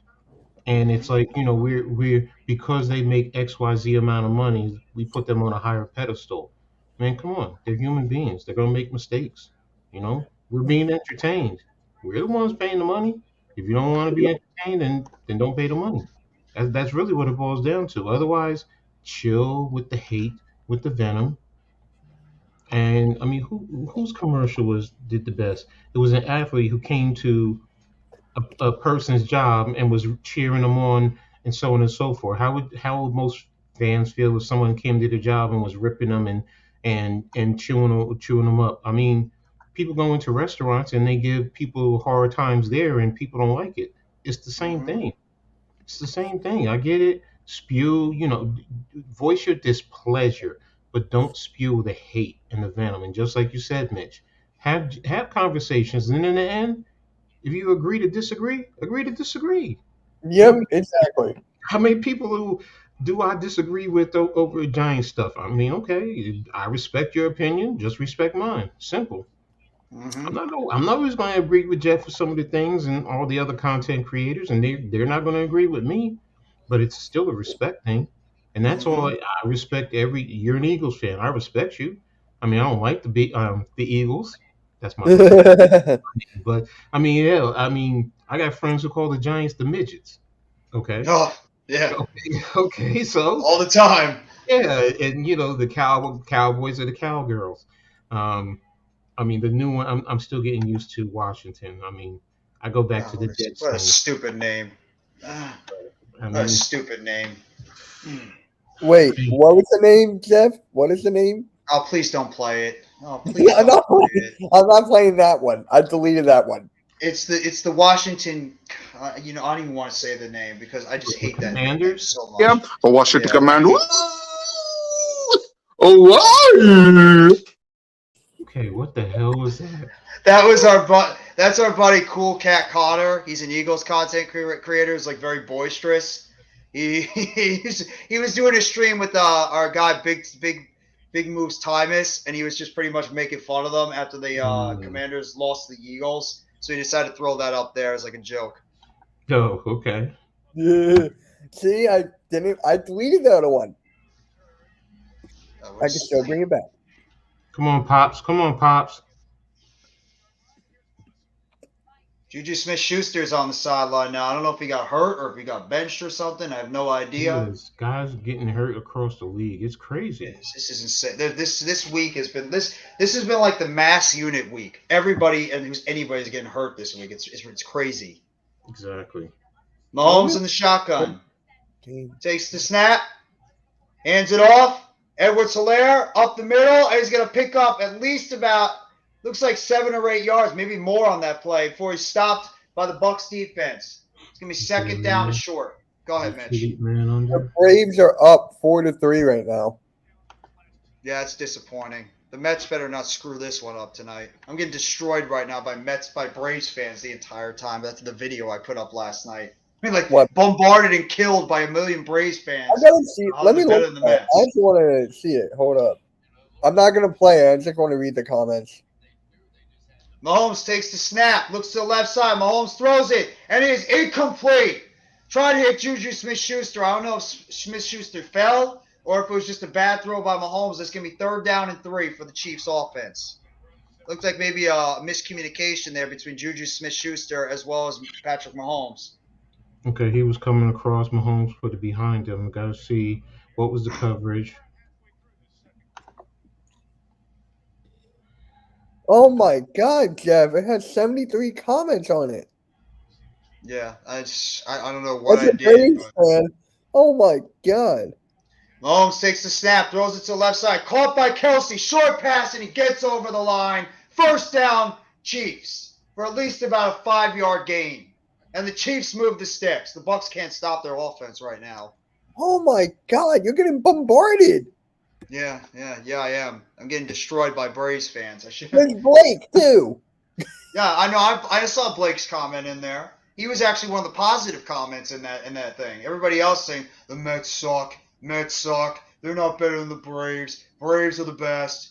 Yeah, it's like what I want to hear now. Toss pass over there. Edwards-Helaire runs to the outside and gets tackled for at least about 3-yard gain. There's a flag on the play. It might be a horse collar on Carl Nassib. Might be a horse collar on that play. He went down awkwardly on that. Is it a hold on 77? Nope. Personal foul. Horse collar on Carl Nassib. Because the way he went down. No, I got that too. I was also saying I wonder if it's a hold 2. I should have said 2. What? 21 likes on that tweet. Wow. Damn. That's right. Let's go Mets, man. Hopefully we can get it done. Philly suck. Woo! At least you're honest about it. You know, I didn't have to say it. Thank you for saying it for me. Yeah, the Astros. We're playing the Astros tonight, I think. Mahomes in the shotgun, takes the snap, hands it off. Pacheco bounces off to the right side. Pacheco with a hard hit. Fired up, getting up on his feet. Picks up 9 on that play. 2nd down and 1. Nice hard running there by Isaiah Pacheco. All right, Pops, that's the way to do it. I like the way he runs hard, too. My all-time favorite Philadelphia Philly is Ryan Howard. Yeah, my favorite all-time is Chase Utley. I'm still pissed off what he did to Ruben Tejada years ago. When he was with the Dodgers, I think. Mm-hmm. There's a snap, hands it off. Pacheco runs into the outside. Good tackle there. Shaq Barrett makes the play on Pacheco to tackle him right around the line of scrimmage. It's going to be 3rd down and 1. Nice play there by Shaq Barrett, the former Pro Bowl defensive end / outside linebacker. Is it 3rd and inches? So I was looking at the Extreme Rules card as I was making the thumbnail. That card is good. Yeah, the card is loaded. I'm actually very excited for that pay-per-view on Saturday. I can't wait. That's going to be a really, really exciting pay-per-view, especially with the matches they have set up. I'm not answering it. I'm not answering it. Third What? down and 1. And he's tackled in the backfield. Another great play by the defense of the Bucks. It's going to be 4th down and 1 on that play. You've been streaming a lot. How many watch hours do you have now? I have no idea. I don't even know how many watch hours. Maybe I'll double check in the future, but I have no idea, honestly, Mitch. Okay. We are not getting Shaq Barrett. Bro, Please, I stopped Stop. entertaining. Please stop. Please let him. Bro, it gets you. You're giving him. Let's Shaq Barrett. Mahomes in the shotgun. Takes the snap. Hand throws it over to the right side. Toss play, and it's dropped. Edwards-Helaire had the opportunity to make the catch on the right side, and he drops it, and the Bucks are going to get the ball after the Chiefs turn it over on downs. A little bit high on that play, but still a play that Edwards-Helaire's got to make. Still should have caught it. No, I agree with you, Coach. That's a play that you still got to make. So how do you determine your hours, though? So you go to YouTube Studio. Okay. Hold on, let me do it myself so I know. I can't. I need to see it as I'm explaining it. So YouTube Studio. You scroll down to monetization. You click it, and it should be right there. No, I agree with you. No, That I'm one not Edwards-Helaire's eligible. got to catch. I'm not You're eligible. not for watch hours? Yeah, I only have 73 subscribers. How many do you need for watch hours? Maybe you need 100. It's Okay. called channel I'm not sure. monetization. You said channel monetization, right? Mm-hmm. It says subscribers 1,000 required, and public hours 4,000 required. Yeah, and then it will say how many watch hours you have right there. It does. It tells me 114. So you got 114 watch hours. Oh, okay. I got you now. I got you. Coach, I was going to ask you, have you ever thought about maybe like both you and NYG maybe bouncing on each other's live streams so at least you can get a live stream on your channel? I haven't done a live stream yet. Have you thought about maybe doing a live stream, or are you just waiting until the right opportunity comes around? Well, I know with all the football, it's like, doesn't make sense for me to oversaturate it in a sense. Or I need to find something that, draws interest. That's why it's okay. I get it. I mean, look, I'm new to this. I get it. Yeah. I've only been doing this I've been doing this for 7 years, and I'm still not even. You know what, Coach? I'm still new to this too. I've only been doing this for about 6 months, so I'm not exactly Mr. Veteran here either. I'm still a rookie when it comes to this stuff. Yeah, but learning the game. I'm 5 months, so I get it. I'm like, I'm still building, and Hey, you guys are doing your thing, though. You guys are doing your thing. You're both doing it. Like I said, I'm just trying to find the right niche. To me, it's like basic marketing. I mean, once I get it, then you go and market it. Jeff gave me a great point, and I'm starting to tag a little bit more, a lot more, not a little bit, a lot more. Even my daughter, because she does it on TikTok, so she also told me make sure you tag that, and it's like okay, so and I get it. Again, I'm old school. This is new to broaden out. Yeah. And it's oh shoot. Brady takes the snap. Oh, what a hit! Fumble! Brady gets absolutely destroyed on that play. And the Chiefs looks like they recovered that ball. Oh my God, Brady just got absolutely blown up on the left side. Oh, wow. Holy crap, what a hit. That was like L'Jarius Sneed made the hit. On the right side, actually. Came in an unevaded blitz. Nobody even went on his side. L'Jarius Sneed with the hit, and it looks like it was recovered by Frank Clark. Brady had no idea. No, it was Chris Jones that made the recovery. Brady had no chance in hell on that play. Now you see how when he went for look at him, he's attacking his top shoulder. Remember how I was talking about that earlier? That's considered top shoulder, and that's why you do things like that. You can knock the ball out, but you also keep them inside the pocket, and that was a beautiful job. Good play design on that defensive snap as well. Brady he's definitely going to feel that hit. I mean, L'Jarius Sneed nailed him right on the side. That was a good hit. Exactly. Good, clean, tough hit. I like stuff like that. Mm-hmm. Yeah. And good blitz design there by Spagnolio on the outside too.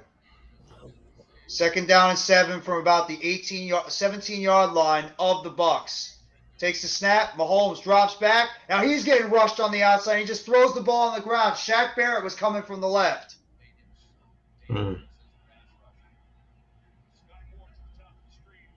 They need 7 from this. Beat Orlando Brown on the left side. Brown just completely off balance on that play. Straight speed. Yeah, he just did a good job of the speed rush on the outside, and Brown just didn't have enough time to react to it. But by the time he was getting into his footwork steady, Barrett was pretty much already behind him. Mahomes in the shotgun. Mahomes takes the snap. Drops back. Rolls to the left side. Mahomes trying to run for a first down. And Mahomes, he dives for it, but he might be. No, he got it. Right at about the goal line. Patrick Mahomes does it again. First down, Kansas City. Good play there by Patrick Mahomes. Mm-hmm. Nice job of the offensive line, too, to be able to give him enough time to be able to scramble on the outside, and the blocking, too. Even though the technique is putting the ball in harm, keeping it in the right hand when you extend it, that also prevents it, because if he extended it with his left hand, he would have been short of the first down because it would have crossed short. Nice run there by Pacheco up the middle. Picks up at least about 5 or 6 yards, and it's going to be down to the 3-yard line. Go ahead, Coach. No, I'm just saying. Oh, yeah, good run. I like Pacheco is running really hard up the middle. Pause. He's like his running up the middle has been really, really good. He's right now creating the contact in the middle. Bless you, Mitch. And he's creating that contact in the middle of the field, and he's not going down easily. You need that from your running back, and I appreciate that from him. Mm-hmm. Is there a timeout on the play? Yeah, looks like the Chiefs called their second timeout. 3 minutes and about 34 seconds left in the first half. The Chiefs right now are leading this game by a score of 21-10, and they're looking to try to get the ball back into the end zone again. Mm-hmm. Check on the Mets score. Mets are right now still down 4-3 as they head into the middle of the 6th inning. So the Mets right now have Mets have 9 outs to go before they have unfortunately dropped 2 games behind in the NL East. Not going to be very happy if that happens. How many games you have left? I'm already not happy about the Phillies, so you can join me. Yeah, well, we've had the divisional lead the entire season. And, Coach, I think there's about 2 or 3 games left. I think the season ends early next week because the playoffs start on Friday, I believe. So there's maybe like a game or 2 left after this, after today. The Mets lose this. I mean, they're going to have to pray that the Braves lose their next couple of games. So they're probably not winning the division. They have to win this game tonight. Mahomes in the shotgun. Fakes the handoff. Toss pass. Right there. Edwards-Helaire. And he's gonna. Is he in? No. It looks like he's going to be short by at least a yard. Patrick Mahomes with that shovel pass again. Now actually it was McKinnon that got the shovel pass. Faked the throw. Faked the throw to Macaulay Hardman and just shoveled it right to McKinnon, and he looked like he was down by at least a yard before he crossed the end zone. 3rd down and goal for the Chiefs offense. Heavy formation. Looks like 14 personnel. Takes the snap, fakes it, runs it in the end zone. Touchdown, Chiefs! Well, I picked the Chiefs to win, so I feel confident. The backup gets the tight end. That was a good play. That was a good play. That was a good play. because everyone was at ease because he's talking to the outside and you just snap it right to the inside to the up back. I like that. Hey, you got to be prepared at all times. And Patrick Mahomes sold it so well too. Exactly. I'm about to see it now. Oh wow, What a play!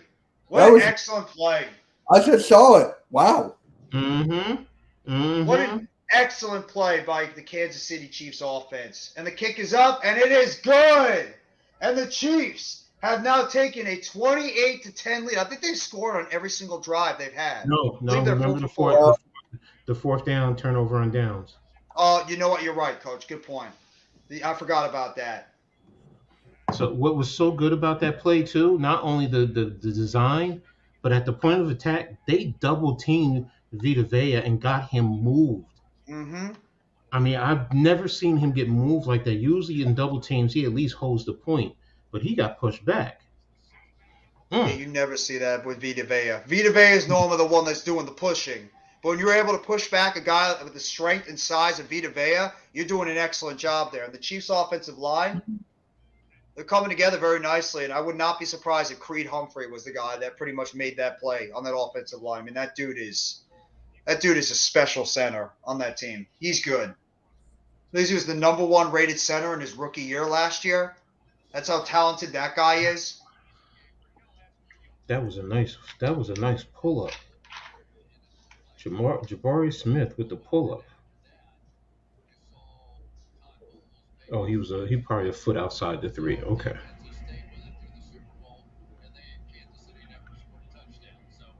The kickoff is into the end zone, and the Bucks are going to take it from the 25-yard line. I can't wait until we do our basketball stream too, Coach. And same thing with you, Mitch. I'm getting excited for the basketball season. So. Oh my God, me too. And we get to beat you tomorrow in preseason. You guys can beat us all you want. It's preseason. I don't give a damn what happens in preseason, just as long as nobody gets hurt. It's against Ben Simmons, so I don't care. Everybody can make fun of Ben Simmons all you want. If Ben Simmons goes out there and does what he needs to do on the court, that's all I care about. As long as he stays healthy. Here's the thing. Ben Simmons, he's probably going to be matched up with Embiid. No. He's the starting center. No, he's not. I heard he was the starting center. I'll look it up right now, actually. Let me look it up. I'm curious. Jeff, he's your starting center? No, Ben Simmons, I think, is going to be our starting maybe let me look. Power forward. He could be the power forward. They're going to move Ben Simmons all over the place in that line. And where are you going to put KD? I think KD's going to be the small forward. I think they're going to have I think they might have Kyrie, Joe Harris. So it's Kyrie, Joe, KD, Ben, Nick. So you got it. Claxton is going to be our center. And so I think Simmons is going to be our power forward. And what you would do actually defensively, you put you put Simmons on Harden. Yeah. And he can guard him too. Ben Simmons has that ability to have range to go up against the smaller players and the bigger players. So he can guard the 1 to the 5. KD on the offensive side when he's standing in a dunker spot and not doing anything. Well, he can also lead the offense too on occasion, right? Yeah. He can pass. He can do all that stuff. I'm just telling you, when you need a shot, let's say hypothetically. He doesn't have to score. He does not have to score because of the fact how many offensive players we have on that team. Ben Simmons does not have to worry about shooting as much. He's going to have to shoot at times, but when it comes to being a primary scorer, Ben Simmons should not have to worry about it because you got Kevin Durant, you got Kyrie Irving, you got Joe Harris who can score, Seth Curry can score, you got Cam Thomas come off the bench, he can score, Patty Mills can score baskets, if TJ Warren gets back healthy, he can score. The Nets have players on that offense can score points. I agree. But hypothetically speaking, what happens if Kyrie Irving has them like, you know what, I'm done, I'm going to leave?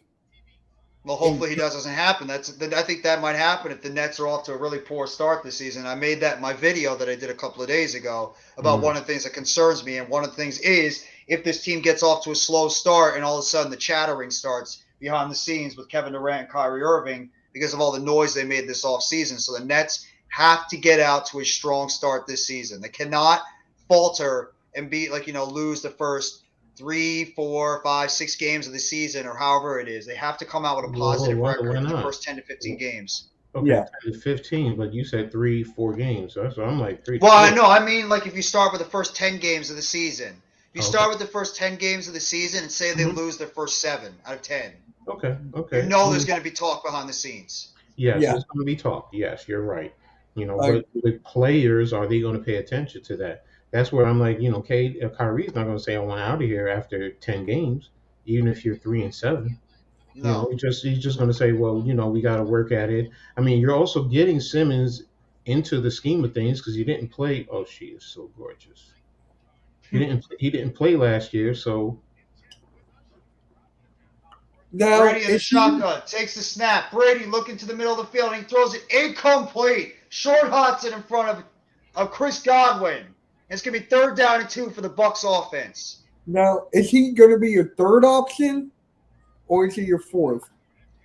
Simmons? I Yes. don't even know. I with would the assume he's starting going to be a five, 4th option with the starting on, 5, do you Yeah. think he's going to be 4th over Claxton? I would think on it would be. offense. I think Harris is going to be the 3rd option Yeah, on Harris will be offense. on your starters. Harris will be 3. I think Claxton probably has a better offensive game than him. Don't you think?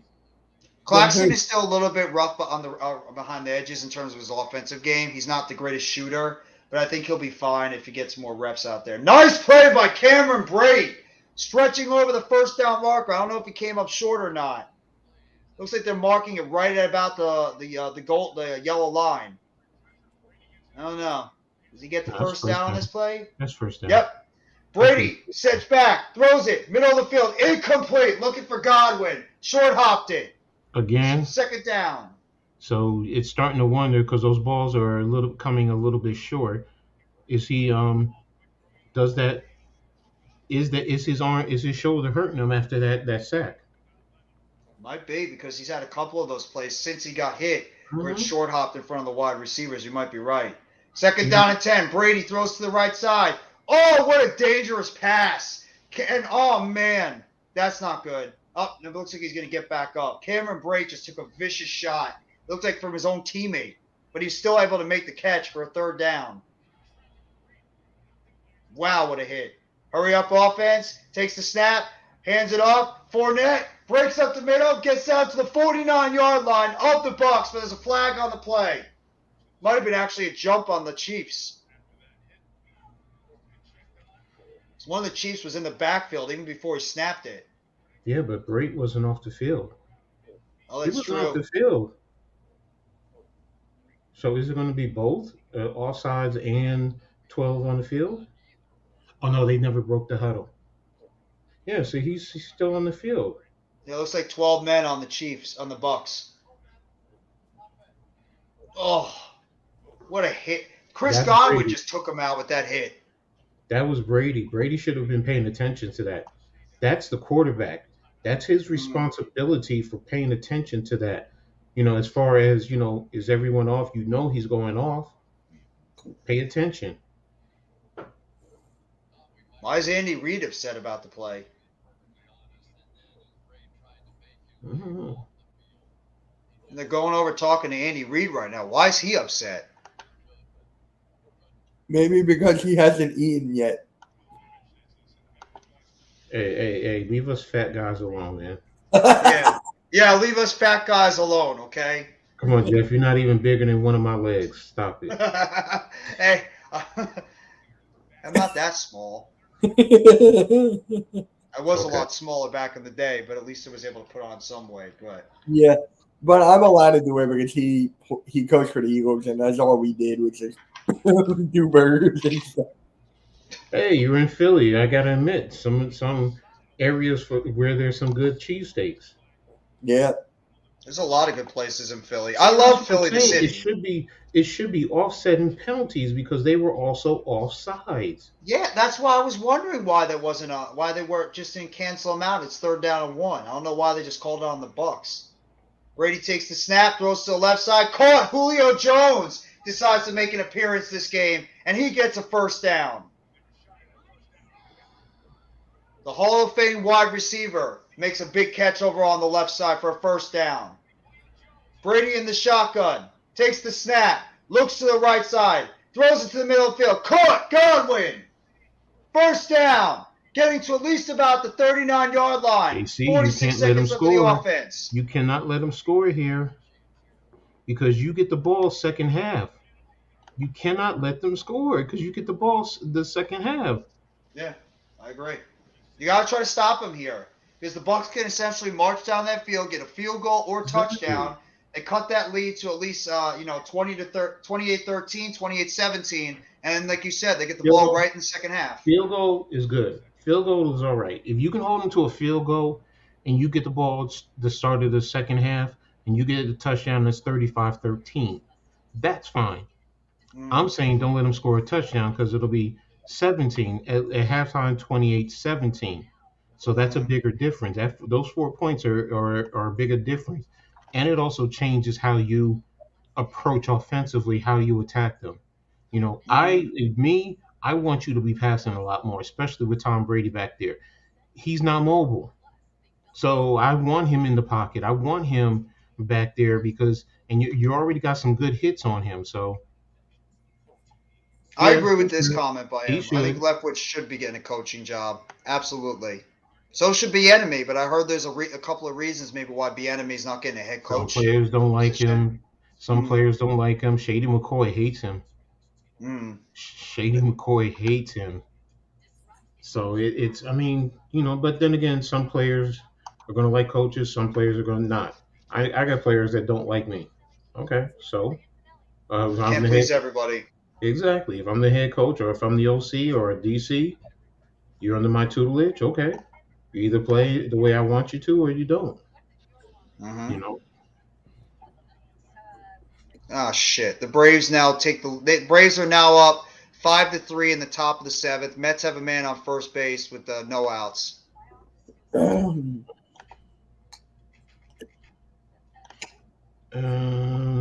me go to CBS Sports.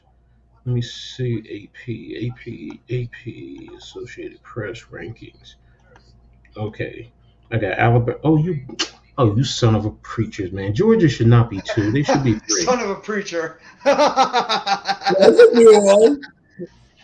What? No, I've never heard that one before. Son of a preacher.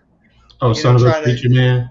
Yeah, it's either that or when I was in college, my head coach did not curse. And he was always Jiminy Cricket. And it's like, okay, coach. I feel like I'm on a stream with AK and the cricket. Oh, my God, Jesus. Oh, God, the damn cricket. See, they got Cincinnati in. I don't have Cincinnati in. I have Florida State in. Brady takes the snap, throws it to the left side, overthrows a wide open Cameron Brate. Brady's arm is just not good right now. He's overthrowing, he's underthrowing. Let me see. Next game's on Fox. I'm gonna be pissed. Hey, call up the NFL if this is on Fox. I'm sorry, we can't help you. If they don't decide, they show it on NFL Network. I'm sorry. What? There's nothing we can do about it. What are you talking about? No, the game next week might not be on Fox. Fournette makes the catch over the middle. Fournette breaking some tackles, and he's going to get down to maybe about, it looks like the 31-yard line. I think he might have gotten a first down on that play. I'm not sure. 2 timeouts left. Clock is ticking, and it looks like the Bucs just called a timeout with 28 seconds left. And Justin Reed looks like he's a little banged up. He's on a knee right now. He was short. Yeah, your game is going to be on the network next week. No, it says NFL Network. It has to, but in the local area, it has to be in the local network because it's blacked out in your local area. Yeah, they block the game out if it's they try to put it on in the New York area. So it's usually blacked out. I've never seen a New York Giants game or Jets game on NFL Network. The only time you might see it if it's on a Thursday. But normally they would still have it on regular television either way, whether it's Fox, NBC, CBS, whatever it is. You'd always have it playing on the regular television. So usually, it's usually even though it'll be on NFL Network, it'll be blacked out there, and we pick it up. One of the local channels, Fox, NBC, CBS, or even UPN or PIX. Mm-hmm. That's true. They do play it on Pix sometimes on Channel 11. Mm-hmm. I didn't even think about that, Coach. All right, it's 3rd down and inches right now for the Bucks offense. 28 seconds left in the first half. Brady in the shotgun. Taking a long time right now, but they're winding that play clock down. 6 seconds, 5 seconds, 4, 3. Brady takes the snap. Brady drops back. Brady throws in the middle of the field. Caught! On the right side, Mike Evans. 1st down, Bucks, and he runs out of bounds with 22 seconds left. Oh, Melton looked like he was trying to call for a penalty on that one, like he might have gotten held. Brady in the shotgun again. Brady takes the snap. Brady throws it to the middle of the field. Oh, looking for Brady, but there's a flag on the play. Looks like it's going to be pass interference on the Bucks. Thornhill. Brady tried that seam route in the middle of the field to his tight end Cameron Brate. It looks like Thornhill grabbed him. Yep, he did grab him. He wrapped his hands around his waist. So now you let them come down the field and pretty much gave him an opportunity right there to be able to punch it in now instead of holding him to a field goal. Now the Bucks have the opportunity to get into the end zone with 2 touchdowns left still. I've always told my DBs, sometimes you got to play it like basketball. I mean, you got to take that chance. Use your feet. Oh, what a catch! But no, they're calling it incomplete. I thought Brady had that catch over there on that jump ball. Brady tried to toss the ball in the middle of the field. Brady actually made a good attempt, but it came up a little bit short. It's going to be 2nd down. Sorry, go ahead, Coach. Good play there by the defender.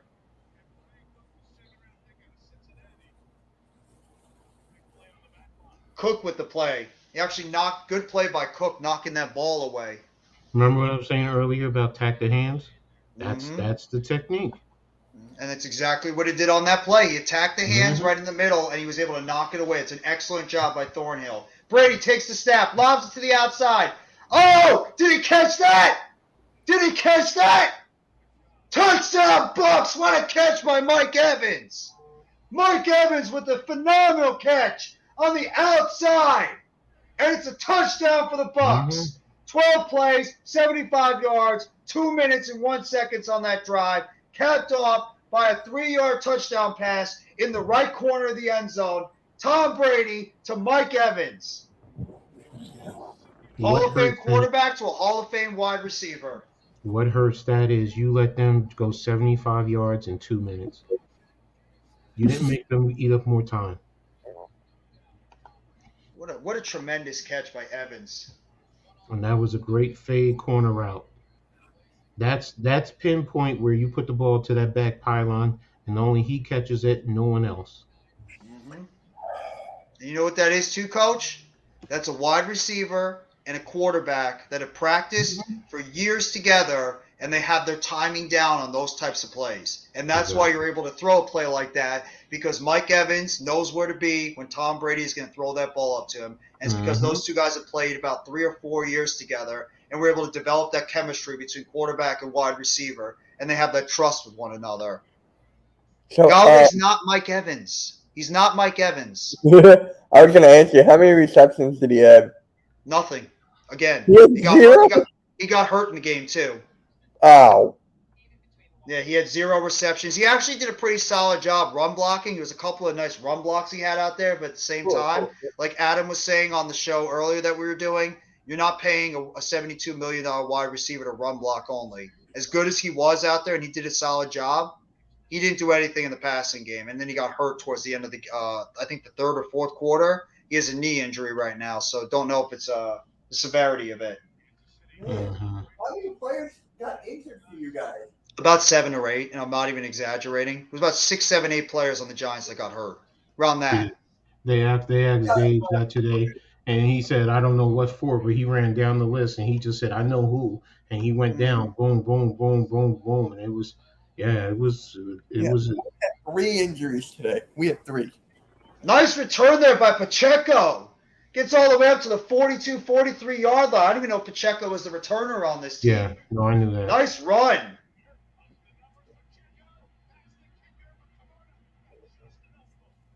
Nice job by Isaiah Pacheco. That's going to give the Chiefs an opportunity, maybe try to get a field goal on this play. No, it's 4 seconds. You're only at your 40. You at least can get it to your, Hail Mary downfield. Oh, good point. I wasn't paying attention to the clock. My fault. Yeah. How are the Yankees doing, by the way? I mean, their spot is set. They're number 2 in the AL. I mean, they lost today. Okay. They lost today, but it didn't matter. It really doesn't. I mean, they have the Mahomes division. takes the snap, and he's going to get sacked at about the 30-yard line by Carl Nassib and Shaq Barrett, and that's the end of the first half. By the score, Kansas City Chiefs 28, Tampa Bay Bucks 17. Let's talk about it.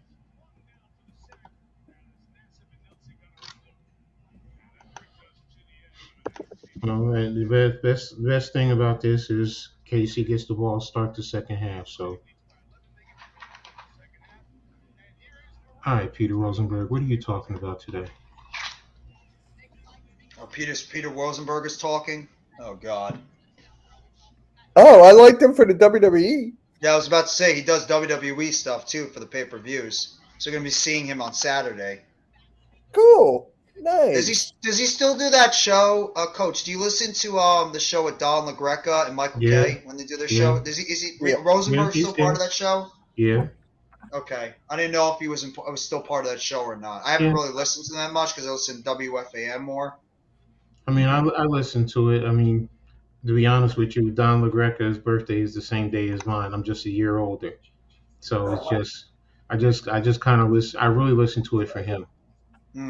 So Michael Kay is okay. Michael Kay, I get it. He's Yankee boy. I get it. I mean, I got love for him. I respect him. What he does, what he brings. But I mean, most of the times I might put it on and they start with the Yankees during football season. Who said? I think it was Mike. He said New York City is a Yankee town, and someone said no, it's a basketball town, and he said no, it's a baseball town. It's a Yankee town. I was like, okay. I'm like, both of y'all are wrong to me. It's but I guess the Giants. It's a sports town. That's what it is. Professional sports town, yes. Absolutely. But if all three are on at the same time, the Yankees, the football, or the Knicks or the Nets, 99% of the people are going to be watching football first. Especially if it's a big game. Now, if the teams are bad, then that's a different story. But football is always going to outdraw baseball. And basketball, even at times, outdraws baseball. I mean, I think New York, though, is one of those cities that is a very big baseball town. We've always been a big baseball town, especially this year with the Yankees and the Mets both having the opportunity to win a World Series. So it is a basketball town, too. That is true. But when the Knicks are bad, it's not going to matter. But the thing is, you have to put it in its true context. If football, like the Jets or the Giants, and they're both winning. The Yankees are playing or the Mets are playing and they're winning. And the Knicks or the Nets are playing and they're winning. They're all playing at the same exact time. More viewership will go to the football than it will go to the basketball or the baseball. You'll also have the stadiums packed. Now, MetLife Stadium holds, 80,000, 77,000? Yankee Stadium holds 55, 58. I don't know what Citi Field holds. And then Michigan has the biggest stadium. Capacity. No, we know. MetLife Stadium, it holds 82,500 as their total amount. I'll try the other ones. And then the NBA, the NBA stadiums are tops 20,000. Yankee Stadium holds a capacity of 54,251. Exactly. So that's what I'm saying. If you have the stadiums full and viewership all at the same time, the eyes go to football first. That's why the NFL is number one in all sports. It is. Basketball second. Citi Field's capacity 41,922. So Yankee Stadium actually holds at least about 13,000 more people than the Mets Stadium does. I'll try an NBA one. I'll start with the Barclays Center. I think the Barclays is about 20,000. If I'm not mistaken, the MSG is like around 19,000. Just checking right now. Yeah, Barclays. But yeah, the Knicks are always sold out. I know that. Capacity. And most people go to MSG because it's also the stadium. They want to go into the stadium. They want to check it out because it's Yeah. held so many events, not just basketball. I mean, you know, boxing, wrestling, circus, concert. 19,000 for the Barclays Center. I was in Madison Square Garden for Raw years ago, and Saturday night's main event. Madison Square Mhm. Garden capacity. Madison Square Garden capacity is 20,789. Oh, okay. It's more than I thought. Okay. But see, if you take those numbers and then how many people are watching all at the same time, that's why they always go into what are the ratings? What are the ratings? And that's Mhm. really what it boils down to. I mean, think about it. The Super Bowl is the highest rated sports that is ever watched. Why? Absolutely. Because people want to watch football. And don't forget, with baseball and basketball, you have more games, which is why most Mhm. people are, I can always see another one later. Football, 17 games in a season, then it's done. So it's really, it's must see TV. So, Prudential and Center is going to be 19,500, the one in Newark for the Devils. Look up Wells Fargo Center. Wells Fargo. Yeah. Nobody's throwing shade at the Knicks. The Knicks are throwing shade right now at their own team. How bad they Bro, play. I'm They a always Knicks draw. fan. Stop it. I'm a Knicks fan. I'm a diehard Knicks fan. I mean, I You left know the what? Lakers. I left the Lakers for the Knicks, and Magic Johnson is my all-time favorite. And the second closest is Bernard King for me. I'm never going to throw shade at the Knicks. I'll throw shade at Dolan. I'll throw shade at him, but never the Knicks. Hey, Never. Coach, I actually went to school with Leon Rose's daughter. So Oh wow. I know the family very well. Okay. Okay. Well, tell him I read an article today that they said if They're they in fired. New York. They live in New York. They don't live by me anymore. Oh, okay. No, I read the article today that they said the three people who the journalist, he said the three people he wants to see coach the Knicks if Tibbs is fired is Dice Imada, Kenny Atkinson, and Becky Hammond. I like Kenny Atkinson. Atkinson would be a great coach for the Knicks because he's a guy that's good at developing young players, and that's exactly what he did for the Nets. He developed a lot of those young players that the Nets used to trade away for some assets they got to get a James Harden. That's what Kenny Atkinson is good at. You look at players like Jared Allen, Karis LeVert, Joe Harris, Spencer Dinwiddie, D'Angelo Russell, who was a mess over there in LA when he started his career, comes to the Nets and becomes a pretty solid player for that team. So Kenny Atkinson, if you have young players that you want to try to get developed, Kenny Atkinson is that perfect type of coach. Like NYG says, switch those coaches. With the Knicks coach with the Nets and the Nets coach with the Knicks. Yo, I'll take him. Give me Atkinson. I'll get rid of Doc Rivers in a heartbeat. I will say this too. Doc. My all three of them I understand. What else do you want me to say? You can make an argument for all three of those. I mean, even Becky Hammond. No disrespect. Look what she did when she just went to the WNBA first year. Look what she did. Deserves an opportunity too. And she's learned from arguably one of the, if not the greatest NBA coach ever. Popovich. Yes. Absolutely. So, she knows, she understands, and she's well respected. Hello, what's his name? Murray, who just went to whatchamacallit, was mentored by her. He was developed by Dejounte Murray, yeah. Yes. So it's like, it's not like she's not a good coach. She knows how to coach. She knows the game. It's just that everyone looks down upon her because she's a woman, which, is like, well, what is that supposed to mean? A woman can coach men just like men can coach women. What's the difference?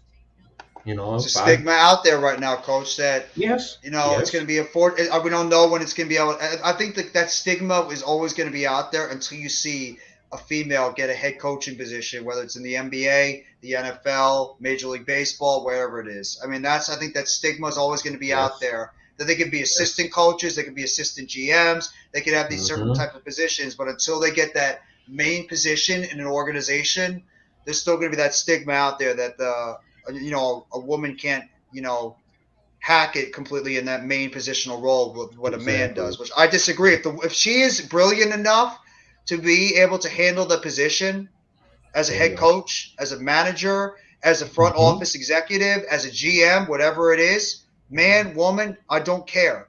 Is she smart Okay. enough and she's been in the game for a long time? She's worked her way up from the bottom to the top. Give her an opportunity. Give her an Exactly. opportunity. And that's how I see it. It's if she's good enough to do the job, then fine. If she's not, that's a different story. Mm-hmm. You know, she's already proven that she's capable. You know, and I don't want to hear, oh, it's the women's game. It's still coaching. It's still the Mm-hmm. pressure. Not everyone can handle the pressure of coaching. I'm telling you, I've seen some people who I thought were very stoic and very controlled. They snapped. They snapped.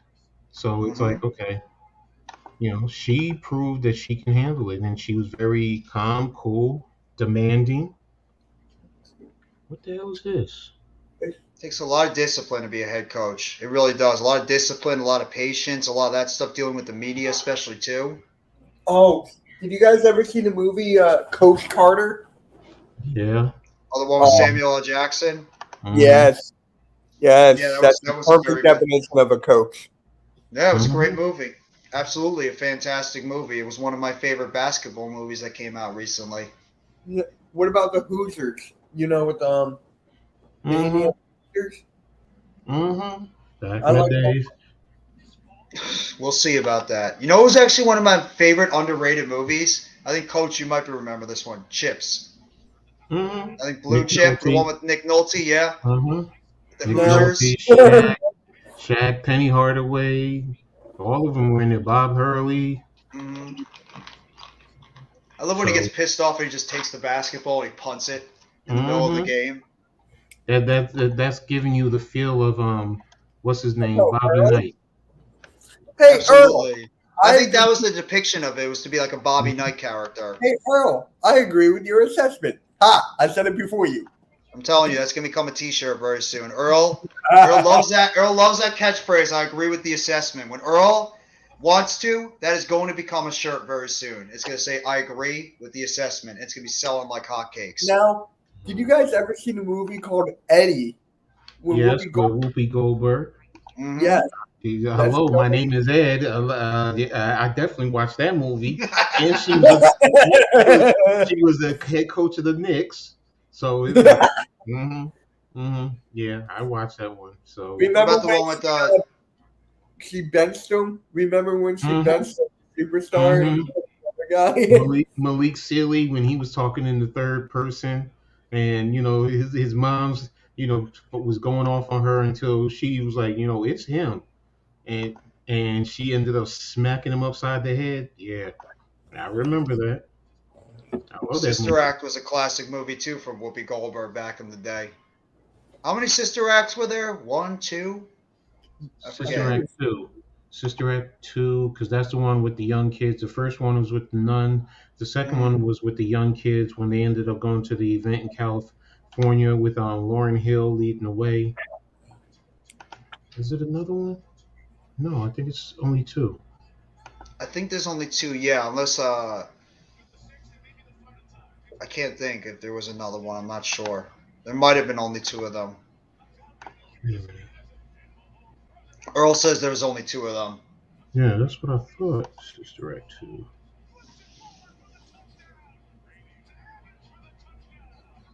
Here we go. We're just about to start the third quarter. Most points in the first half of any game this season, 45. 105 yards rushing for the Chiefs offense, third most in the first half of Patrick Mahomes' start. Tom Brady, 7 wins, went down by 17 plus points regular season and postseason.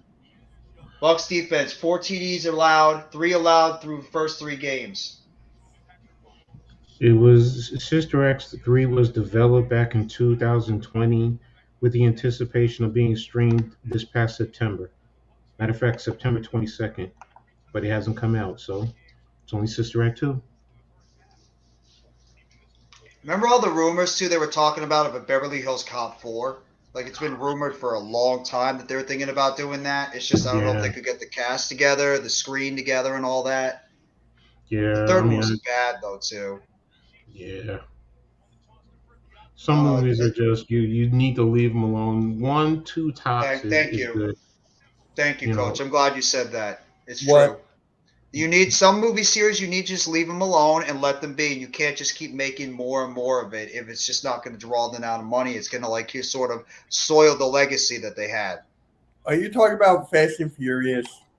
Oh, clearly that series should have ended after the seventh one, and no, I'm not afraid to say that. Rambo. Rambo is a classic one. I mean, Hmm. you can debate 4.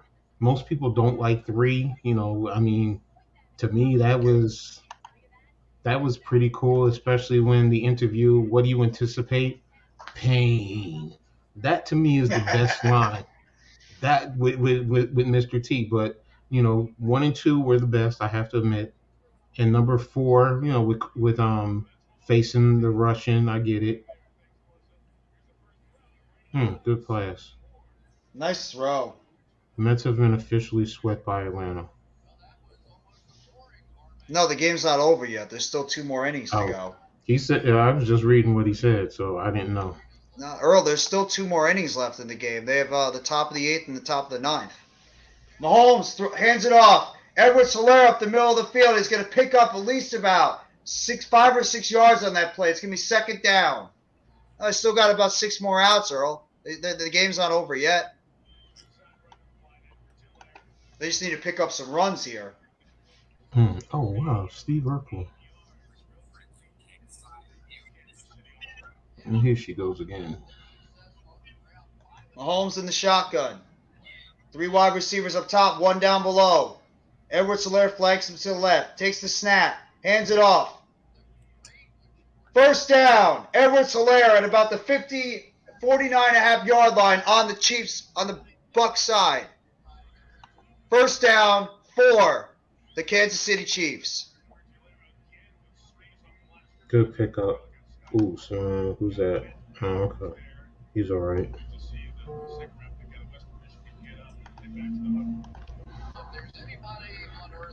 Vita Vea. Mahomes in the shotgun. 2 wide Look at that receivers down man. below, 1 up top. The guard should have stayed with that block a little bit longer. I'm sorry. I know the linebacker was scraping, but look who made the tackle. And Mahomes just throws the ball on the ground on first down. Vita Vea on that play right there to disrupt the offense. Second down and 10 for the Chiefs offense. I still can't get over that hit he put on last week when he dropped in the coverage.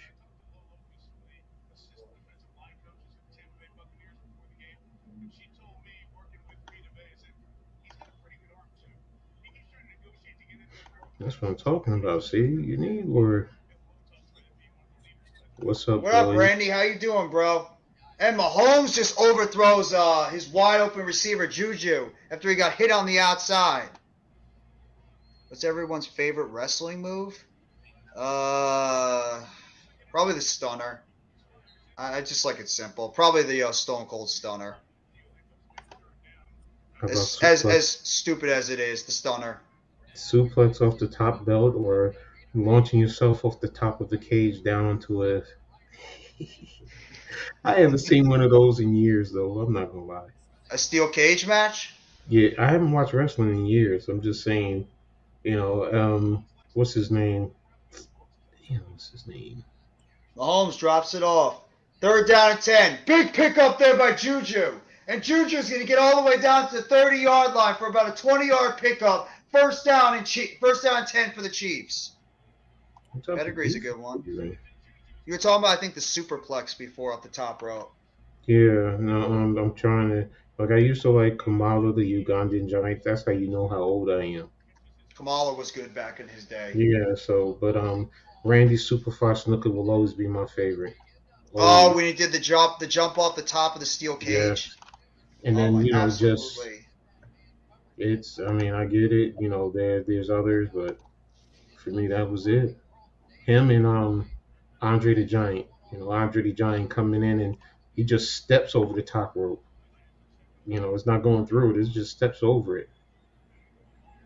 Or when Hulk Hogan got him in that big body Mhm. slam, I believe at WrestleMania 3, when he picked him up and was Yep. able to body slam him in the middle of the ring, and the The crowd just went nuts after that one. whole stadium the whole arena just shook like.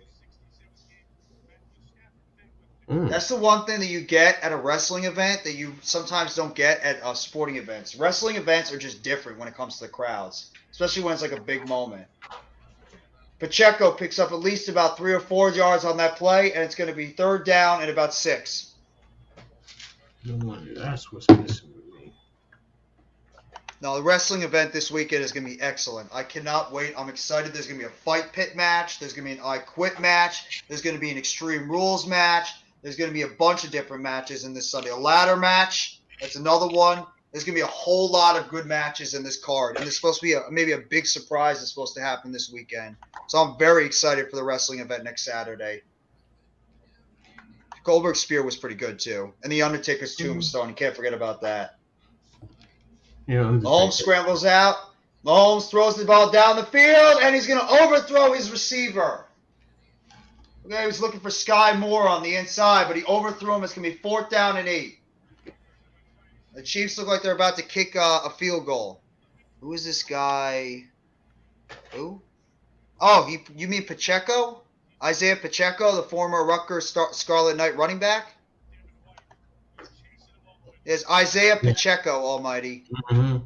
That's Pops from Vineland, New Jersey, South Jersey boy. I believe he's a 7th round pick out of pick out of Rutgers. Look him up. Look up his story. It was an amazing story of perseverance. Kick is up and is good. And the Chiefs are going to take a 31-17 lead. So they have a 2-touchdown lead right now on the Bucs. At least able to get 3. I gotta look up more on Pacheco. Read more about his story that he had. Yeah, I think I can't remember. 2 of his siblings passed away. One right behind the other, and he was very close with his brother. Well, both of them actually, but and it's just it drove him to be committed. His brother was like his mentor when he was playing football and helped develop his love for the game. Mm-hmm. So, and he speaks highly of him. So,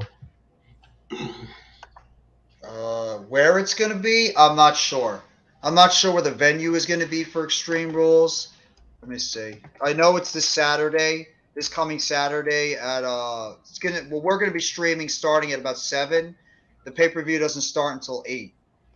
There you go, baby. Up Pacheco, Jason. It's going to be in Philadelphia. The Wells Fargo Arena is where the Extreme Rules pay-per-view is going to be, with Ronda Rousey on the cover. Yeah, I was thinking about going, but then I'll probably go next year. I'm just not that big. I'm not big into wrestling anymore like I was. I think wrestling's actually gotten better now for the first time in a long time, because it has.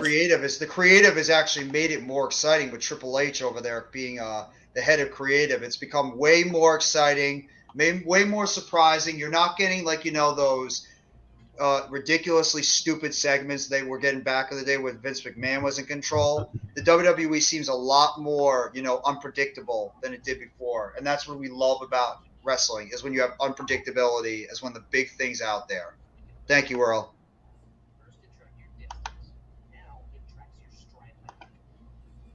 Huh? Oh, shit. What? No, the Mets just ground into a double play. So they have 3 outs left before they get freaking swept. WrestleMania is going to be at the link in 2024. Yup. What happened, Coach? I'm checking something. Wisconsin fired Paul Chryst today. Wow. Head coach of Wisconsin. Just because they started 2-3, the man wins. Okay, I'll worry about that later. So I got another story to work on. I know Scott Frost got fired from Nebraska, but that team has been horrible for a very long time. Yeah, that makes sense. Wisconsin, okay, they're having a down year, but they have talent. You know, it was a tough year, but they're still 2-3. That's a reactionary fire if I've ever seen one. That is a reactionary fire from the organization to fire him. I don't. That makes no sense. I don't get Exactly. it. Unless there was problems within the locker room, which is I mean, possible. again, I don't know. It's just I'm on Twitter. I happen to see somebody say something about it, and I'm like, what? It's a possibility he has a high ankle sprain. We'll have to see how the diagnosis is tomorrow or Tuesday. Tom Brady in the shotgun, 25-yard line. Brady steps back, takes the snap. Brady will lose the rush. Brady throws the ball down the field, and it's going to be incomplete. Looking on the outside for Julio Jones. Brady actually somehow was able to get out of the rush, throws it downfield, but he was a little bit away from Julio Jones. 2nd down and 10. That's awesome, brother. You're going to be able. Earl is one of those guys that he's been able to go to so many wrestling events over the years. I give him so many kudos. Earl's been at like a lot of WrestleManias. He's been at a lot of Monday Night Raws, Friday Night SmackDowns, as well as AEW events. He's been to them all. And you talk about wrestling, Earl's been there all over the place. There's a big catch over the middle, and Godwin is going to power his way. Maybe he crossed the 1st down line. Not sure if he got it. They're giving him the 1st down at the 35-yard line. Chris Godwin with the catch over the middle. 1st down, Bucks. Well, Melvin Gordon had 4 fumbles total. Well, Melvin Gordon better stop fumbling because he's most likely going to be the lead back now with Javonte Williams hurt. Brady takes the snap. Brady gets hit on the play and short hops right in front of the backup tight end. And Brady gets up a little gingerly. Hit there by Chris Jones. You fire a man who has a 67-26 record. Okay. Hey. Damn, baby girl. You went to that's right. Yeah, he went to it twice. That's true. Earl's Mr. Wrestling when it comes to this stuff. He's been there at a lot of these events when it comes to WrestleMania. Brady takes the snap on the outside. And what a catch by Russell Gage. Getting in front of the quarterback to make the catch there. Short yardage game, but nice play when that looked like it was an off-balance throw. Behind him, too. And he was still able – no, actually, he dropped it. I take that back. He dropped it. I thought he made the catch there. So, Jeff, can you watch the next game, or you still can't figure that out? I still can't figure it out yet. It's going to take me a little while to see if I can get that going. Otherwise, I would definitely stream some lot from Nets games.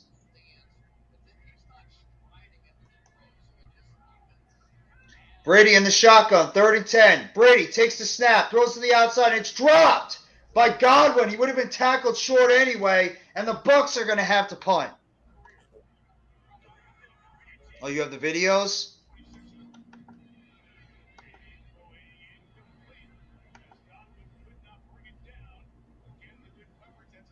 Bottom of the 8th right now in Atlanta. The Braves are holding on to a 5-3 lead. 1 out for the Braves in the bottom of the 8th. The Mets are going to have to score 2 runs or more against Kelly Jansen, the closer for the Braves, who shut down the Mets 1-2-3 in both back-to-back games. I made no video. Okay.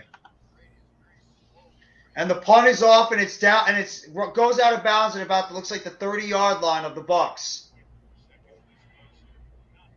No, the Chiefs. What am I saying? The Bucks. The Chiefs. I apologize, guys. It's been a very long day of streaming, so my mind might not all be there. Yo, why are these? Y'all are cute and stuff, but I don't want no nudies on my page. Huh?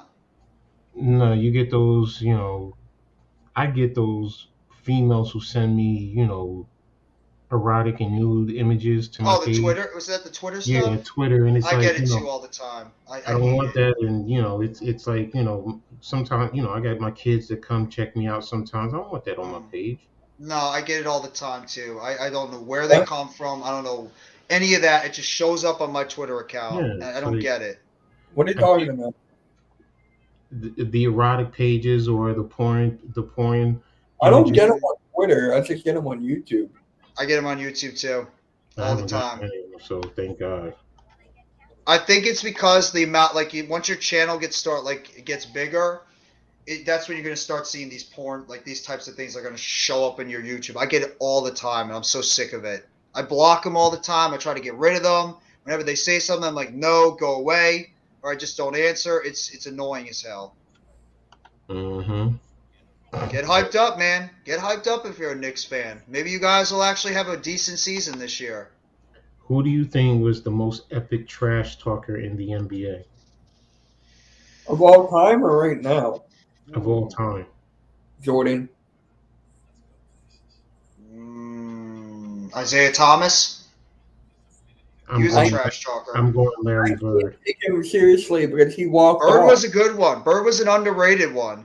I would say Bird is up there. I would probably say Isaiah Thomas because that dude, he would go out there and get it done on the court, but he talked his smack on the court all the time.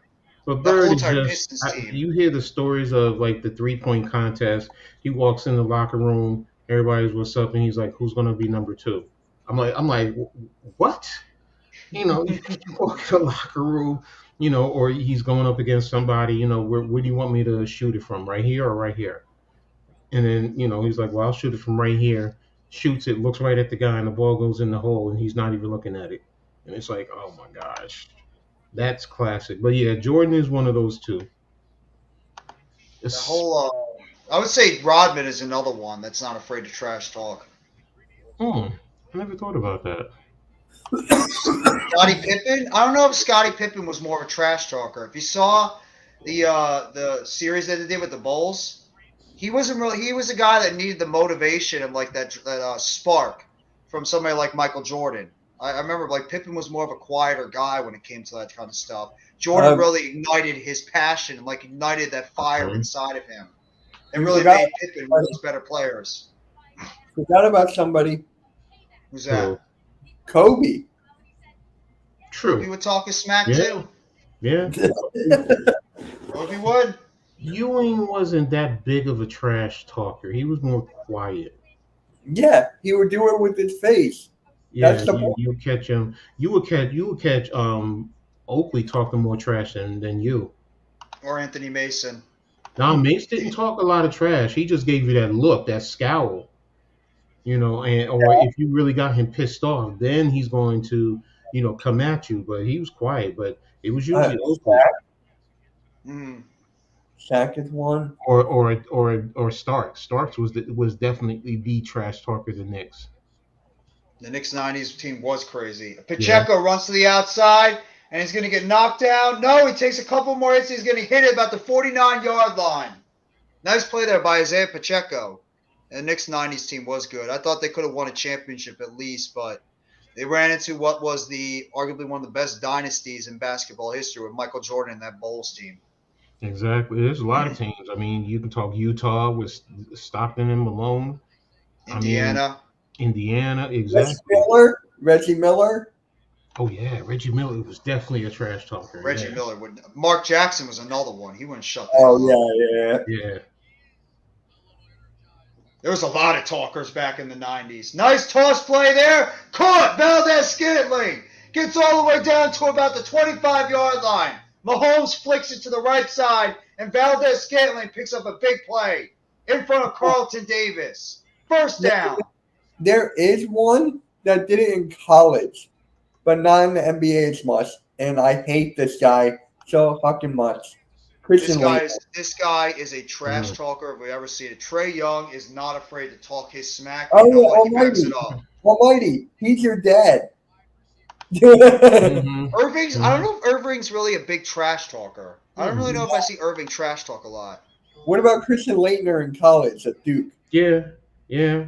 Until he went to the 90s Dream Team and they shut his ass up. Oh, that's going to be a flag.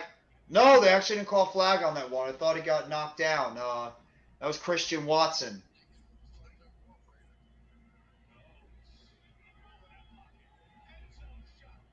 That's not?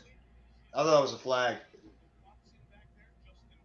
I thought that was a flag on that play. I don't know how that wasn't a flag. I don't know too. But maybe it's because, oh my God, Hardman was wide open on the right side. Wide open in the right side, but Mahomes already saw his guy to the left. I got one. I'm not surprised you hate Trae Young. No, I got one. Joel Embiid. Oh my God, that guy's the epitome of a shit talker. All that guy does is talk trash, but he can back it up. Joel Embiid. I can't wait to I see will him say tomorrow. this about Trey Young.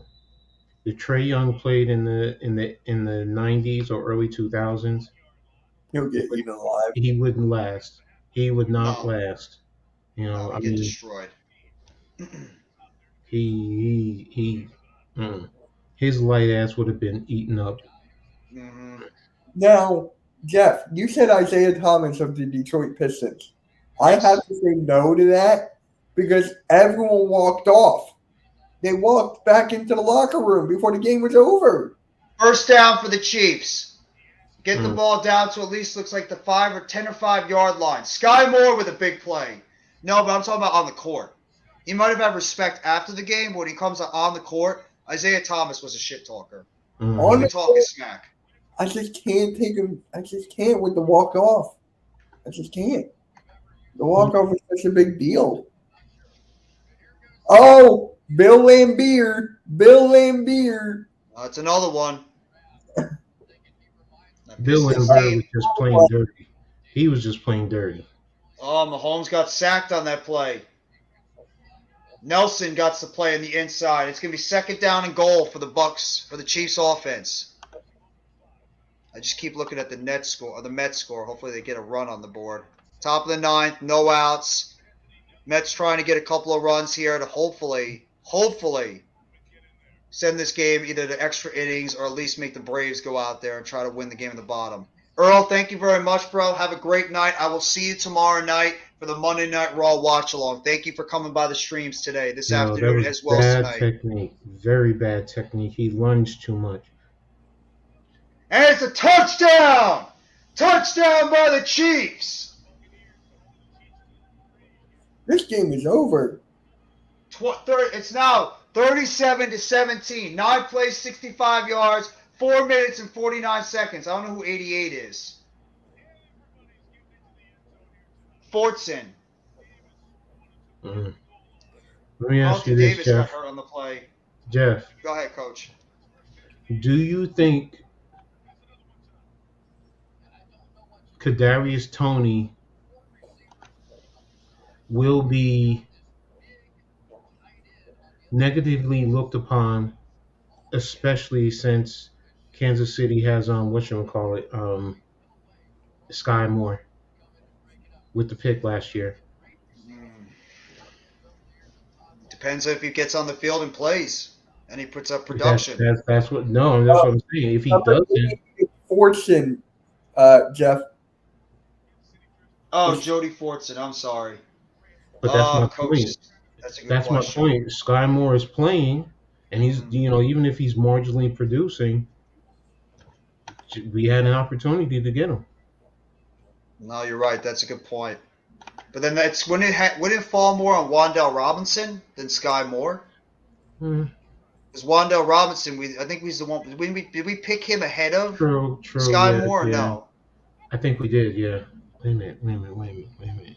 Sky Moore draft. Because he was a. Yeah, he was this year. Sorry, I'm thinking last year. Well, I mean, you could say the same thing for last year when you look at all these wide receivers around the league that are producing, and you have Kadarius Toney right now that he's had a couple of flashes, but he's not healthy. You see all these other guys out there being able to go out there and make plays at that wide receiver. Mhm. And everybody, Coach, talks about how good that wide receiver class was in 2021. Devontae Smith looks fantastic. Shamar Chase looks fantastic. Jalen Waddle looks fantastic. Amon-Ra St. Brown has played well. Rondell Moore, when he's healthy, is good. Elijah Moore, when he's healthy, he's good. And Darius Toney's got talent, too, but there's a lot of wide receivers in that class right now that have outclassed him, and it has a lot to do with the fact that Kadarius Toney just can't stay healthy. True. So, I don't know. Let me I think a see. lot's going to be defined with how Toney can get up back on the field and how he can produce now, especially with the fact that this team is struggling. Sky Moore. Alex, was what's select- going on, bro? So you're probably Sky happy Moore with your was- Sky Moore was taking number 54, so yes, Rondell was taken ahead of him. Shit! The Mets just lost. God damn it! You just got swept in Atlanta. Oh, I can't wait to hear Joe Beningo on Monday. He's gonna be happy. Oh, he's gonna be going off on the Mets. Jesus Christ. What about Blake? Oh my God, we're gonna blow a divisional lead. Oh my God. Oh, I just got a headache now from this. I mean, at least the Giants have given me some happiness. The Mets had a divisional lead the entire damn season, and it came down to the last series of the damn year. And they can't even get it done in Atlanta. I'm sorry, I have to vent a little bit. I mean, it just frustrates the hell out of me. I mean, come on. Get swept in Atlanta? Are you kidding me? How about them Cowboys? Congratulations to you guys. 3-1. Nice bounce back for you guys. Much I hate your football team. I'm sorry, dislike your football team. I take that back. I don't want to say hate. Dislike your football team. You hate mine. I know how you feel, Coach. Yeah. I know how you feel. You hate my team. No, I hate Mitch. I dislike Mitch's team more than I hate the Cowboys. The Eagles have tortured me through the years. I am one. I don't say it, but I hate the Cowboys. I hate them. Mm-hmm. I honestly wish they could be taken out of the NFL for good. That's how much I hate them. Is it because of their fans or the actual team? The fans. That's It's current fans and Jerry Jones. I cannot stand it. You I can tell hate me Jerry he's a Jones. great owner, whatever. He is, whatever. I don't care. He is the reason why the NFL, to me, has a lot of its major issues in terms of the egotistical to the aspect of that it is. Yeah, It's how possible about them Cowboys? But I mean, and then to really think that you, as the owner, are the reason why the Cowboys are whatever over your head coach. I mean, yeah, you spend the money. Don't get me wrong, but wasn't out there coaching. That's delusional. Which now there are quite a few, not all, but quite a few Cowboy fans, especially the ones that I know, that are delusional. The Cowboys are the greatest football team in all of the NFL history. Nobody is better than them. Brady takes the snap, goes to the right side, and it's caught on the outside. Flag on the play. Mike Evans with the catch. Calling it a catch on the left sideline. Might be a pass interference on the offense, though. No, pass interference on the defense. Catch is going to be completed. Nice play by Mike Evans. The Hall of Fame wide receiver does it again. Well, I hope that's true. I hope they do lose to the Rams next week. Who you guys playing next week, Mitch? Who says? Oh, Cardinals. I think that's a winnable game for you guys. Not saying it will happen, but it is a winnable game for you guys. The only player that scares me is James Conner. That's the only one. You're not afraid of their wide receivers? you know, D Hop. Hopkins. Hopkins isn't playing. He's out right now due to suspension. Oh, that's right. That's right. I forgot about that. And Russell Gage is limping off the field. He's been battling a hamstring injury all season. So the Bucks are losing one of their wide receivers right now. Just hopped off the field. Brees Hall is already in a 1-2 punch right now with Michael Carter over there with the Jets. Giants already have Saquon, and they have a pretty decent backup. I like Breida. Yeah, but do you have a better running back group than us? I don't know, because Barkley's the one that's carrying the load most of the time. You guys might have a better collection of running backs, but we have the better single running back. Yeah. There's nobody in your running back room that's better than Saquon Barkley. Not I even can close. see that. But in terms of a collection of running backs, I mean, you guys got a different set of players. So Yeah, we got Miles Sanders, Kenneth Gainwell, Boston Scott, who's not playing, who didn't play, and then we got Trey Sermon, who had 2 carries for 19 yards in his debut. he's a good fullback.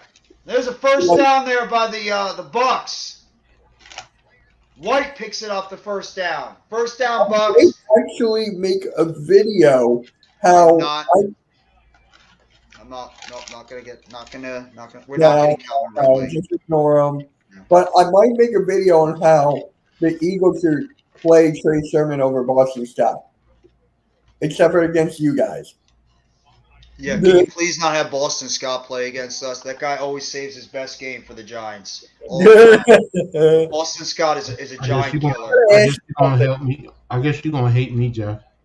I What's want that, to see Coach? I want to see all their players there. I don't want to see not one missing. Who do No, you I was hate? just joking about that. I would rather see Boston Scott be out there and just Yeah. be, Who do you have us guys finally hate more? stop him. Who do you guys hate more? Deshaun Jackson, Boston Scott, or Brian Mitchell? Well, for me, it's Deshaun Jackson. Yeah. Deshaun Jackson was a nightmare. A nightmare to cover. He was a jackass on the field, but he was a good player. And I still have that 2010 game against you guys in my head every single year. I still have that game in my head every year. I will say this: even though Jackson gets on my nerves, he's not an Eagle I really hate. All That right. really That was bothers a me. nice catch by the I gotta fullback. go, guys. I gotta go. It was fun. Chiefs got this in the bag. It's over. Good catch. Maybe. Still a chance it might not be. I'm down by like 45 points or something. I need Tom Brady to score 45. I mean, there's still plenty of time left in the game. We can still do it. All right, I'll catch you guys. Have a All good right. night, Have a Mitch. good Take night, it man. easy. Thank you Yeah, for Coach. coming on the Nice meeting stream. you. Nice meeting you, Coach. Same here, bro. Thank you. Talk to you. See Have you a guys. good night, Mitch. Fly, Eagle, fly. Boo. Brady in the shotgun. Brady throws it, and it's right.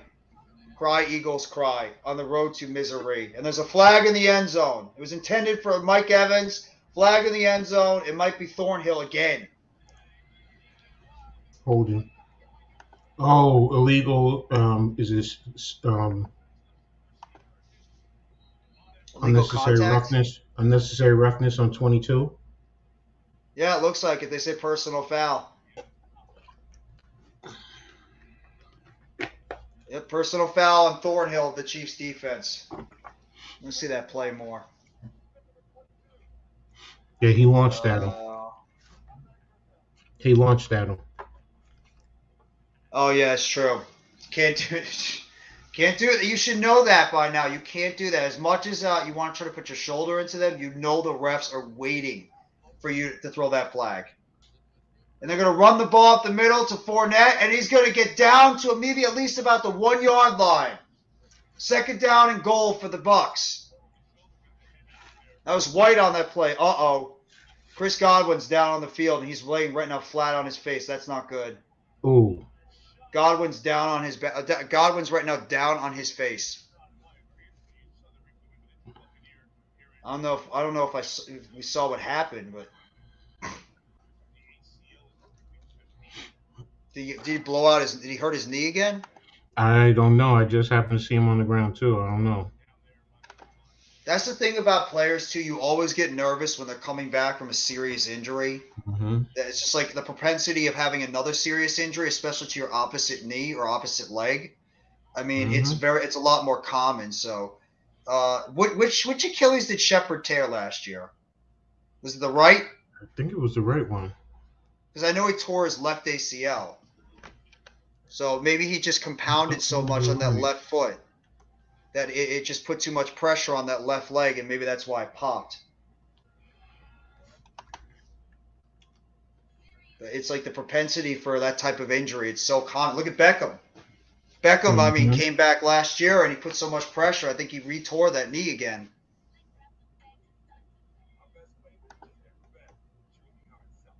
Let's see. Shepard.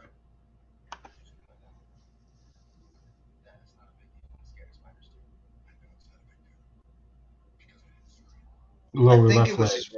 It's left leg. Oh, so he tore his left Achilles, and then he blew out his left knee, so. Yeah, I was just reading an article from last year. I think he got too many snaps when he was out there. I mean, I know he came back from a serious injury, and we commend him for coming back like that, but he got the most snaps out of all the wide receivers. They should have not put him out there as much as they did. They should have rotated him in and out more, But I guess the coaching staff had a lot of faith in him to be able to go out there and make those plays. So it's possible. It could happen this Saturday at Extreme Rules. It's very possible. I'm sure you're going to be tuning in for that. We'll see what's going to happen with that.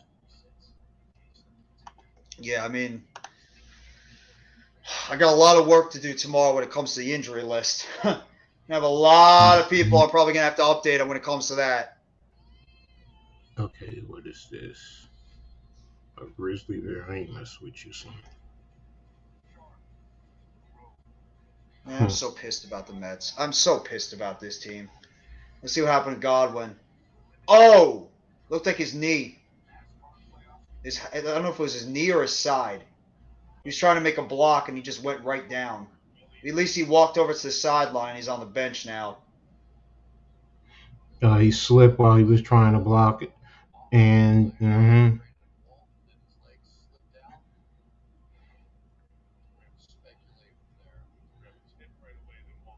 he grabbed his hip, so it's probably with the slip. Brady takes the snap, lobs it up, outside Evans, and good coverage there on the outside by L'Jarius Sneed. 3rd down and goal on the fade. Tried to do the fade another time, and this time the Chiefs were ready for it.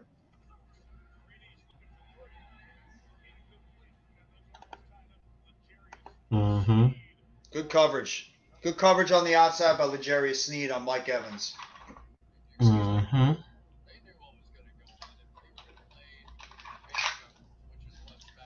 Chiefs running that, or Bucks running that 13 personnel again. Hands it off up the middle. White dives in the end zone. Touchdown, Bucks! Bucks get it in the end zone. They're going to cut the lead down to 15 before the extra point. 11 plays, 75 yards, 4 minutes and 58 seconds on that drive, with I believe about 44 seconds left in the 3rd quarter. Bucks needed that one. Bucks needed that drive on that play, and they were able to cash in.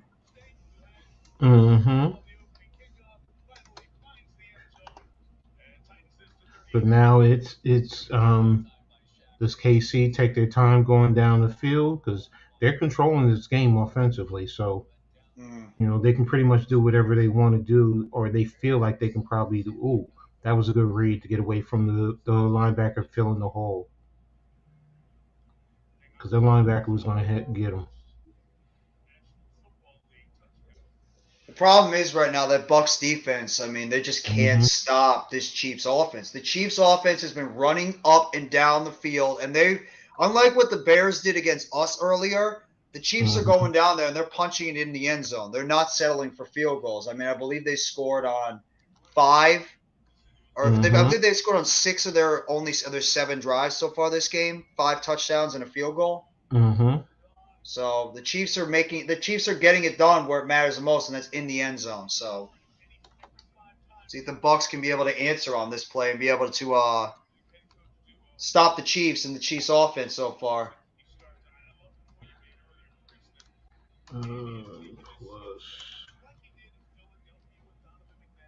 Feels like Andy Reid's been coaching the NFL forever. Yeah, he has been, really, when you think about it. I mean, he's been in the NFL probably, 40 years? I think he's an assistant coach. I remember on the Packers when he was with Mike Holmgren. And then when did he become the Eagles head coach? Was it 99, 2000? Around that time? I think it was like the early 90s. And I think he became the Chiefs head coach in the early 2010s. I'm not sure. I'm going to look it up. Andy Reid. 1999 to 2012 with the Eagles, and then 2001 to 2012. I'm sorry, I don't know what the hell I'm talking about. Philadelphia Eagles from 1999 to 2012, and simultaneously. I'm confusing myself. Chiefs head coach, 2013 to present. Okay. So he was the head coach of the Eagles for about 13, 14 seasons, and then he's been a head coach of the Chiefs for almost a decade. Patrick Mahomes 52-14 in the regular season. Jesus. Oh God. Mahomes takes the snap, hands it off in the middle of the field, and there's Clyde Edwards-Helaire is going to get down to at least about the 45-yard line. Clock continues to tick down. So we're just about to get towards the end of the third quarter. And the Bucs right now are trailing the Kansas City Chiefs 38-24. 2-touchdown lead for the Chiefs right now.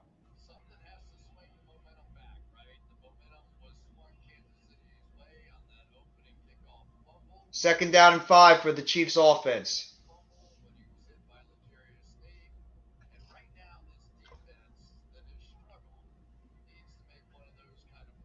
Let me see. Finish the latest on this. And that's the end of the third quarter. As the Bucs right now are trailing by 14 points. Mm-hmm.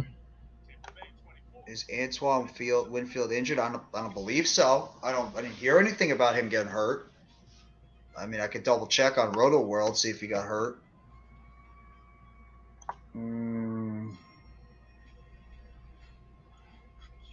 Cameron Braid has a concussion, so he's out for the game. Not surprised at that vicious hit he took. Let's see anybody else.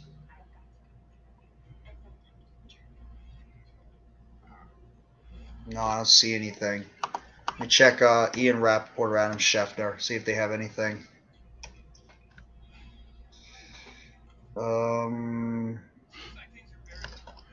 No, the only thing he says is that Cameron Braid has been ruled out due to a concussion. Let me try Ian Rappaport.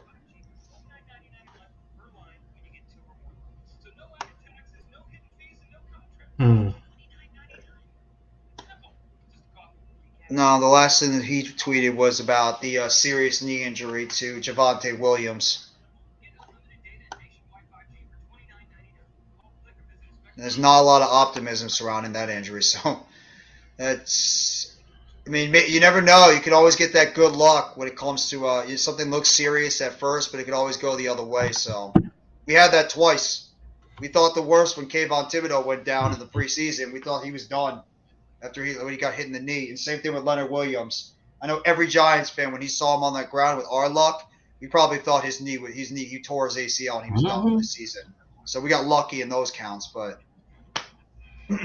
anything's possible. You can get a guy that looks like he's going to be down with an ACL tear, and he ends up only spraining his MCL or gets a mild knee sprain, or vice versa. You can have a guy that can maybe walk off the field. He looks like it's going to be all right, and then all of a sudden you get the MRI, and he ends up tearing his ACL or his MCL, and he's out for the season. So you don't really know until you get the MRI. Oh, okay. They just put out a podcast. That's what it is. Let me see any Giants updates. I'm gonna be looking at Giants Twitter a lot. See the injury updates.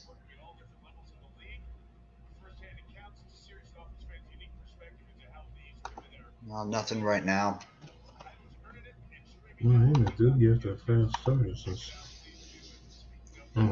Chiefs take the snap. Mahomes throws to the inside. Caught. Kelsey, first down at the 49.5-yard line. They could. I mean, you guys have a decent defense. You guys have a very good defense.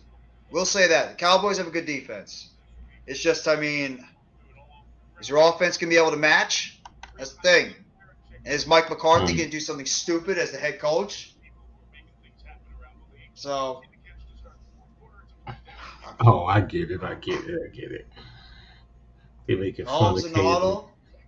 Takes the snap, fakes the handoff. Mahomes is going to get crushed at about the 50-yard line. Good pass rush on the outside.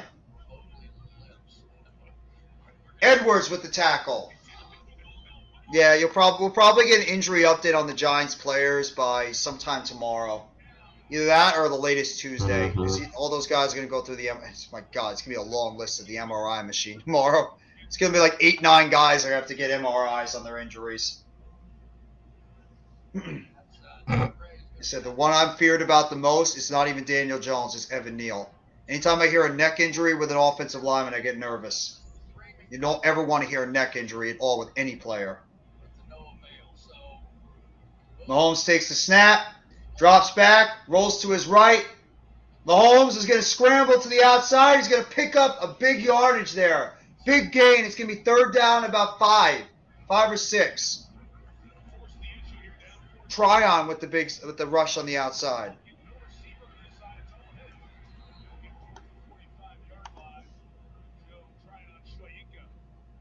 I like Todd Bowles as a head coach. I think he just gets a bad rap because of what happened over there in New Barkley. York. What with the the hell, Jets. Dan? Huh? Dan Dugan saying something. Matt Barkley is on the Bills practice squad. Was with Dable from 2018 to 20. If the Giants sign him or any other practice squad quarterback, he'd count towards the 53 limit for 3 weeks. Oh! Did he catch that? What Oh you- my God! What a catch by Kelsey! Oh! I get it. Duh, Ed. Duh. That was a nice catch by Kelsey. Hey, normal guy, what's up? Thank you for coming back, bro. How you doing?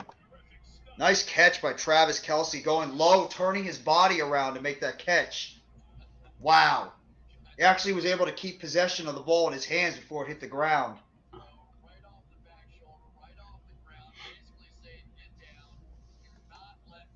Nine receptions, 92 yards, and a touchdown for Kelsey. Run up the middle, Pacheco. Pacheco breaking a couple of tackles, going to get down to at least about the 16-yard line. Clock continues to tick. About 12 minutes and 37 seconds left in the game. Travis Kelsey's unbelievable. Elite tight end. Hall of Famer, too.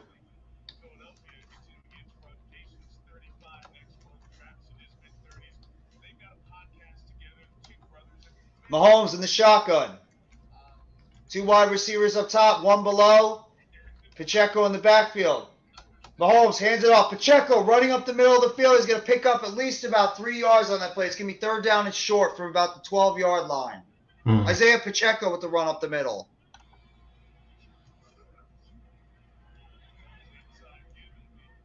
Yeah, 3 yards short. No, 2 yards short. And all they really have to do is just keep killing this clock. They don't even really have to score. I mean, they can just keep putting points on the board. Obviously, you want touchdowns, but I mean, just keep putting the points on the board and just keep winding that clock down. Mm-hmm. Though, I mean, you obviously would like to see them put the ball in the end zone. What's Fitty saying today? What's she saying? I'm on a roller coaster of emotions. 1 second, I'm excited about being 3-0. Next, my son is not thinking about the river. Good points, babe. Good point. She's so right about that. What happened? Fitty Smalls. She says, I'm on a roller coaster of emotions. 1 second, I'm excited about being 3-1. The next, my stomach is in knots about the reality of how many injuries we're dealing with, which is true. She's right. As much as we want to celebrate being 3-1, you have to come to reality and realize Giants got banged a hell of a lot in this game. And I don't think all the injuries are going to be positive news going into tomorrow. I think some might, but I think there's going to be some injuries. We're going to be missing some guys for an extended period of time. I don't think we're going to get that lucky on everybody. Mm-hmm.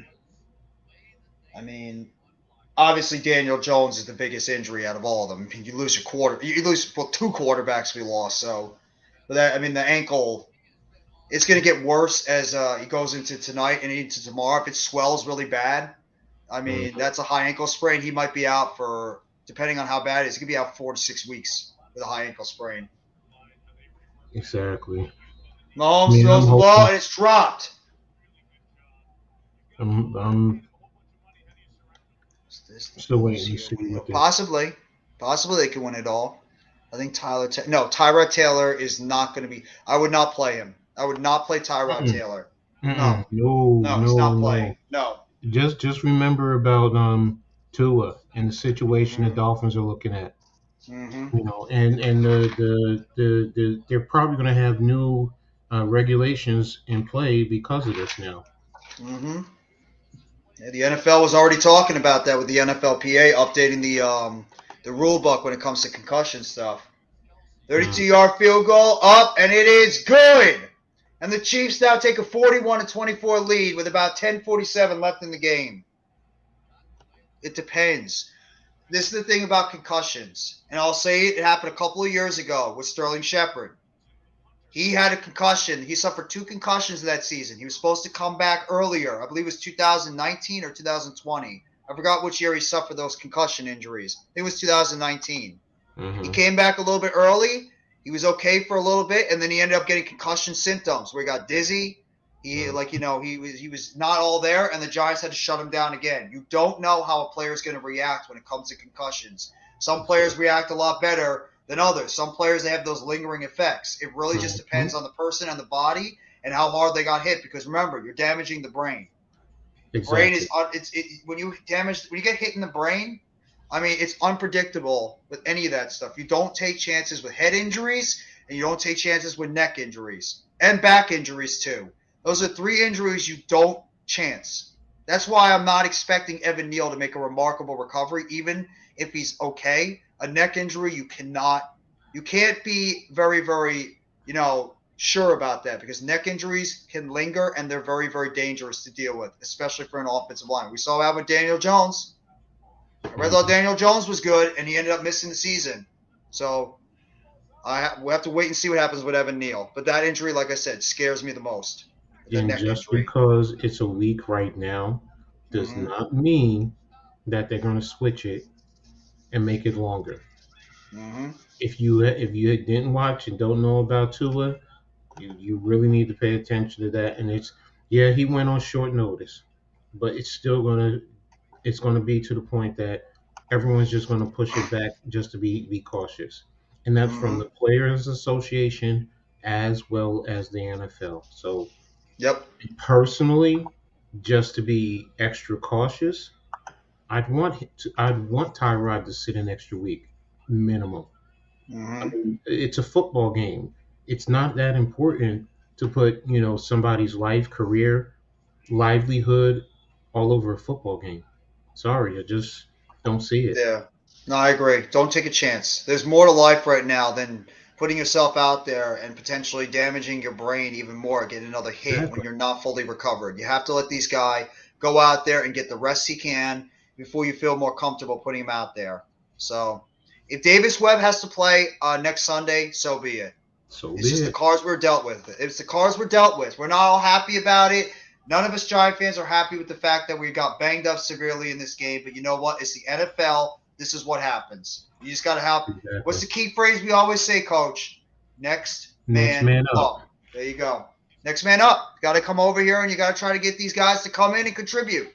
Period. Basically, that's it. Oh, they have an update right now on Godwin.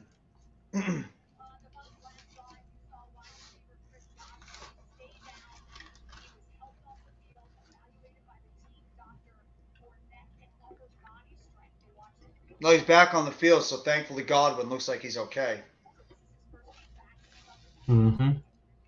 Brady takes the snap, throws to the side. Godwin makes the catch, and Godwin's going to get down to the 31-yard line. Short pass there to Chris Godwin.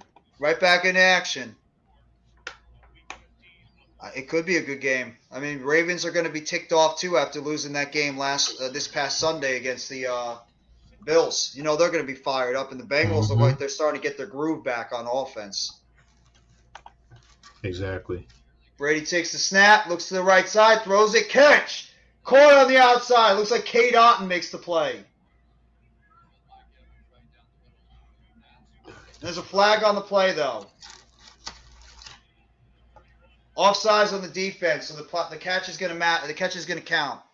Nice play there by the rookie tight end from I believe Washington State.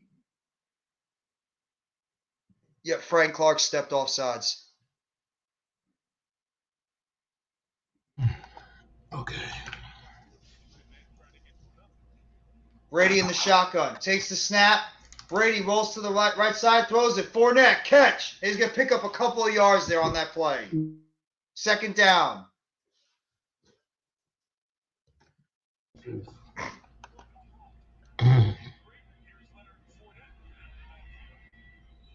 Yeah, picked up a 1.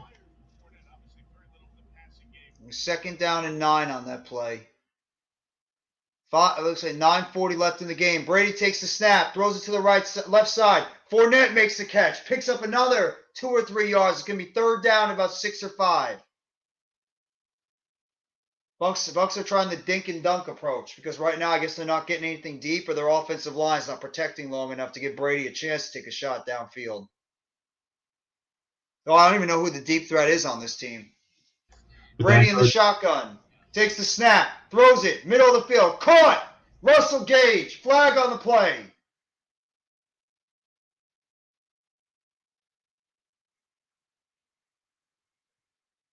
Looks like it's going to be on the Bucks. Just by the reactions.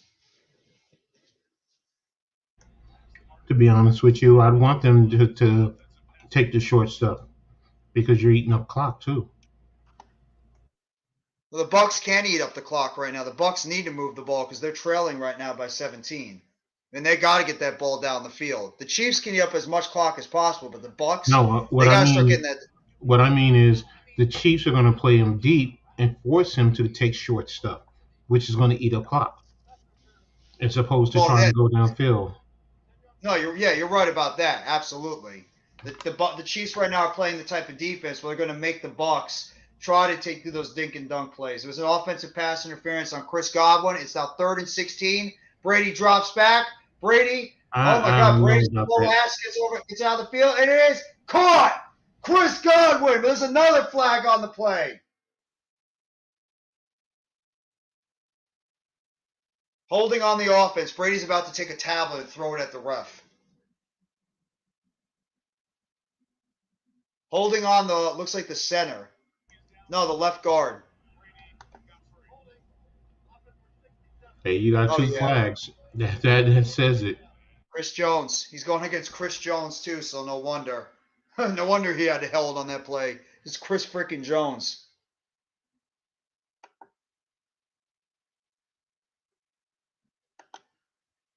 The Bucks keep going backwards and backwards and backwards. It's now 3rd down and 26.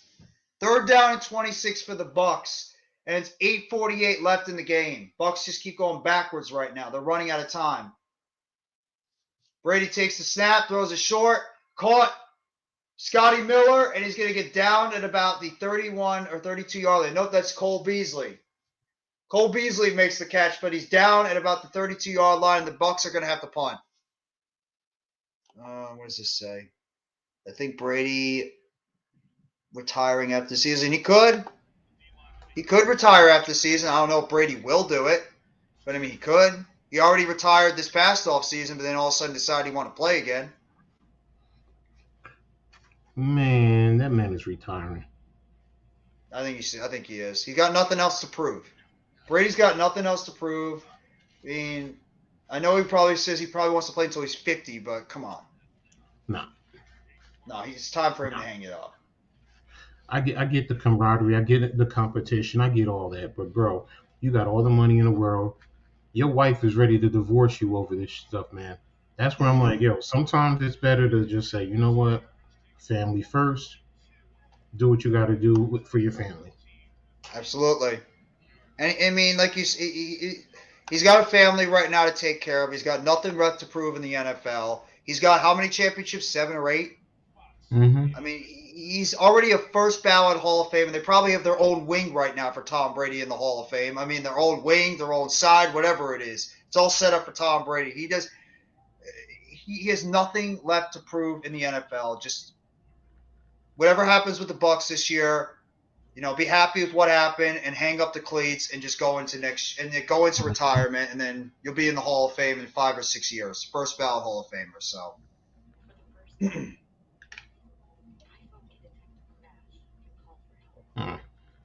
But if you come to think about it, what did that Bucks team do? If Brady retires, what did the Bucks do? And that's a good question. That's a big one. I mean, who plays quarterback? If Brady retires, who plays quarterback? Does that team just get dismantled? They dismantle that football team if Brady retires. Yo, Darlene is stupid. Am I missing something? Why AB post a pic of Giselle hugging him? He and Brady got beef? Yo, man. People do. Hey, if she want to give it, she give it. Oh.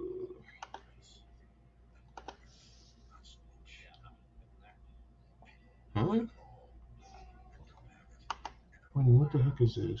And they NJSC. did sign a lot of their guys to long-term deals, so I don't know how they're going to be able to rebuild unless they start trading people. I mean, they could get a quarterback in the draft, but So if Brady retires, that's still going to open up money. So, mm, but yeah, they're going to retire. I mean, yeah, there's going to be a lot of guys who are going to bounce, and there's going to be yeah, guys who want to leave, hmm like you said. So, if that's the case, Brady's gone, Fournette's gone. What's his name? The wide receiver is gone. You think Evans is going to be gone? Yeah. I think he's going to retire. I don't think he's going to. I think he's going to retire more than leave the Bucks. I think that guy's a lifelong Buck. Okay, I can accept that. Let me see. Defensively, Godwin just got a new deal too. We're yeah. not. No. White is probably going to be gone. Yeah. You know, Levante David. David, yeah. What's his Carlton name? Davis. Logan Ryan is gone. Oh, Yeah, they're going Julio to. Jones will be gone. Julio- Russell Gage will be gone. Exactly. Good run. What about Bruce Arians? You think he's going to leave or he's going to stay in the front office? If he doesn't like what he's doing in the front office, he'll leave. That's true. Well, they just signed Vita Vea to a long-term deal. I don't think he's going anywhere. I mean, he's one of the building blocks on that team. Yeah, you're Wanna right. answer We can this? take some of the. Yeah, we can take some of that. We can take all their guys. Yep, every Yeah. last one of them. Every last one of them. They'll all be Giants next year. Forget about the players we have here. You know what? Every single Buck, come over to us. Come over to us. We have it open. Here's the door. Just walk right in. We'll sign all you guys. There you go. Our roster will be called the Tampa Bay Giants. That's what it is. Or the Mhm. New York Bucks. New York Buccaneers. That's what we'll be called. No, it's not. It's not happening, Almighty. It's not happening. Do the Giants want those guys? That's the thing, too. I think we'd all like to keep Saquon Barkley. I think every single Giants fan, unless you're an absolute Barkley hater, wants Barkley on this team long term. I think any Giants sane fan would want that. It's just, is that what Shane and Dabo want long term? Do they want to put their faith in a running back and give him the long term deal with how the position is? But it also depends on what Barkley asks for. If Barkley doesn't ask for an astronomical, which I don't, I think he will ask. I think for he a likes max. it in New York. I think he'd take maybe not a team friendly deal, but I think he'd take not like a crazy deal to stay with the Giants. I think he genuinely likes being in this organization, but money talks. No, yeah, I agree with that. Mhm.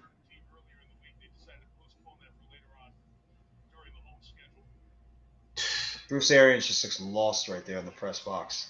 Mm-hmm. There's throw to the outside. Valdez Scantling makes the catch, and he's going to get down to the 50-yard line. Good defense there. Jamal Dean. Is he good? Jamal Dean, the cornerback from the Bucks. Mm.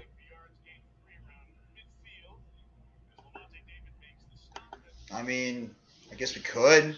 We could sign him in the offseason. I'm not sure why, but it's possible.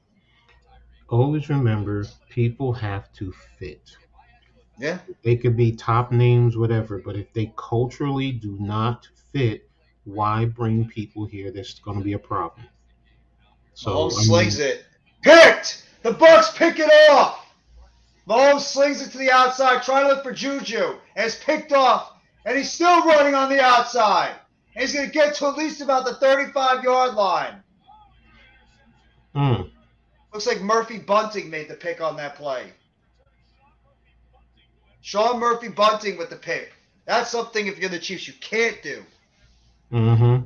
That was a bad play by Mahomes.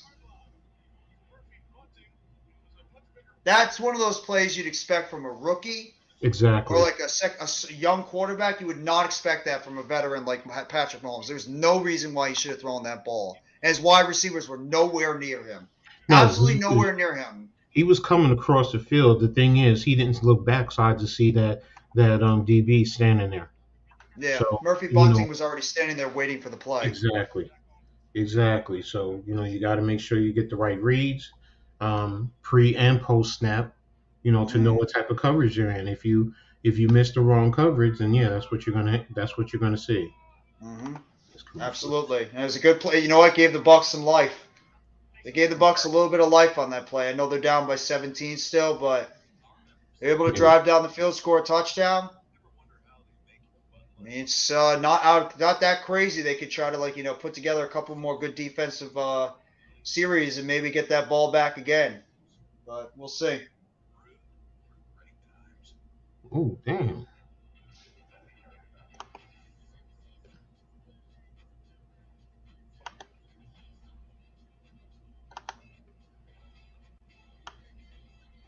We took that from the 12 all the way back.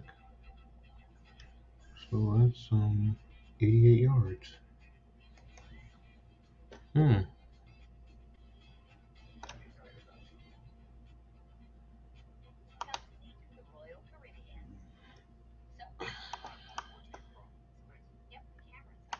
Let's see fantasy. I want to see let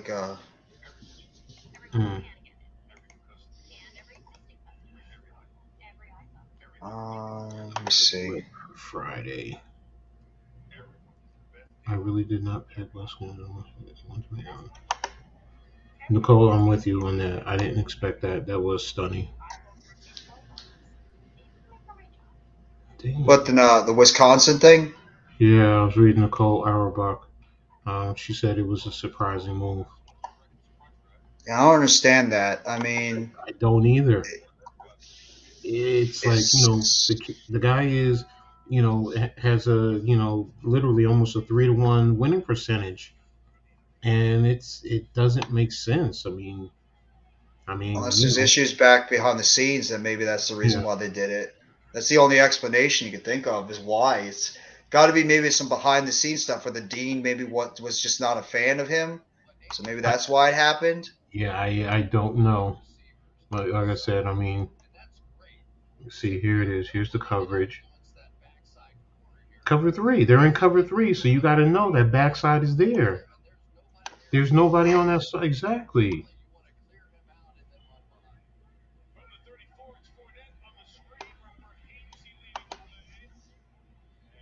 These numbers in this Detroit and Seattle game are startling with some of these guys.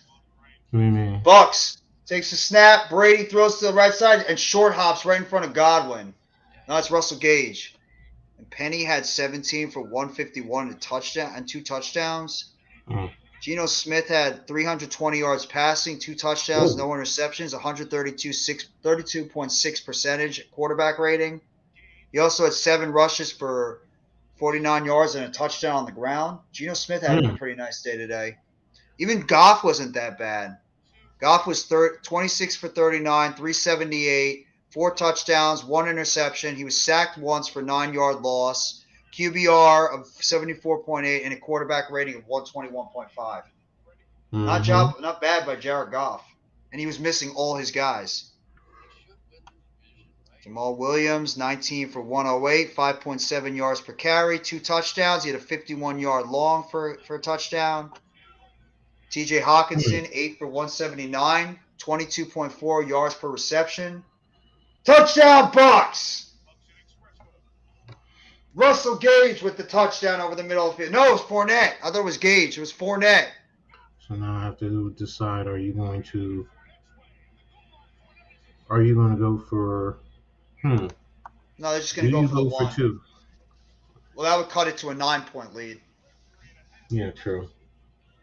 They could, but I think they're just going to settle with the extra point. Hopefully, the defense could play better. It's still a 3-score game. So yeah, you take the 1. Don't chase the points now.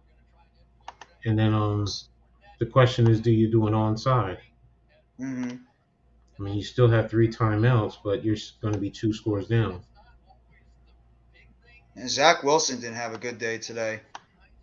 I know Buko said that he had a comeback at the end, but 18 for 36, 252, 1 touchdown, 2 interceptions, got sacked once for 4-yard loss, QBR rating of 53.3, and he had a quarterback rating of 59. Hey, girl. Pickett was worse. You want to hear Pickett's line, Coach? What?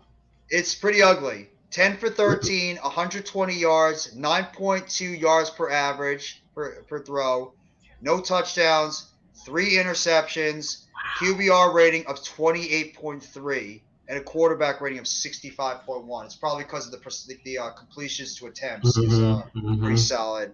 I mean, geez. But he's a rookie, and that's his first game action. So Yeah. that, I mean, all right. Yeah, the 3 interceptions are a big thing. And you said he was, what, 15 for what? Pickett was 10 for 13 for 120 yards. Look at that. 10 for 13. How many interceptions? 3. His 3 incompletions were interceptions. Interceptions, exactly. So that right there, it says everything I need to know. It's going to take time for the kid to develop. Mm-hmm. Don't get me wrong, but Pittsburgh has their quarterback. Oh, absolutely. Now, do you need to improve your running game? And make sure Najee Harris is the one toting that rock. But yeah, I mean, if you take away the 3 interceptions, he's a perfect in terms of his passing, and then his rating is not going to be that low. So it's only low because of the interceptions. Justin Herbert had a nice game. 27 for 39, 340 yards passing, 8.7 yards per pass, 2 touchdowns, no interceptions, sacked once for 2-yard loss, QBR of 90.5, and a quarterback rating of 113.2. It's not bad for Justin Herbert. He needed one of those games. And then Davis Mills, 26 for 35, 246, 7 yards per pass. 2 touchdowns, 2 interceptions, sacked 4 times for a 31-yard loss. QBR of 37.8 probably has to do with the 2 picks. And then 88.5 quarterback rating. Damian Pierce had a nice day. 14 carries, 131 yards, and a touchdown. His long was 75.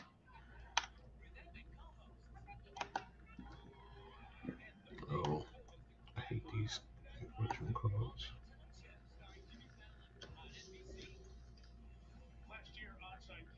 Sure, I'll be studying you, girl.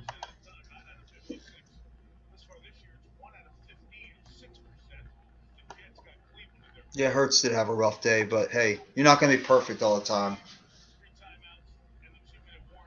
Oh my God. Trevor Lawrence's QBR was 12.9. Wow. He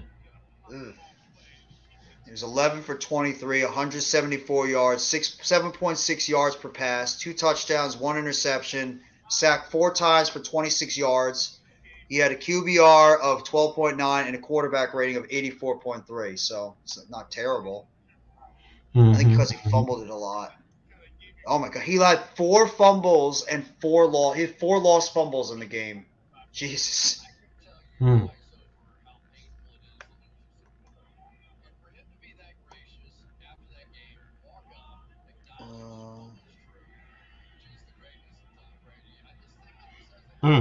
Good run.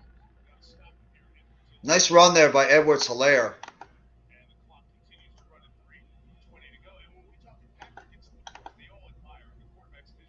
Oh, Adrian, I'm sorry, bro. I was too busy looking at stuff. How you doing, bro? Thank you so much for coming by the chat. I'm sure you're probably not happy about the Broncos losing today to the Raiders, but thank you so much for coming by, Coach. This is another great. He's a football content creator. He also does wrestling stuff. I love what he does. He does stuff with the Broncos. He's a big Broncos fan.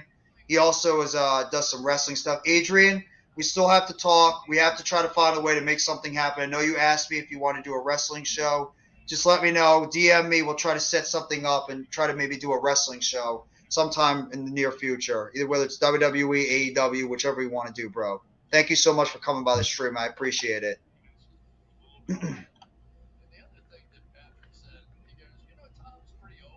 Why is Bruce Arians in the front office? I don't know. I don't know why he's in the front office.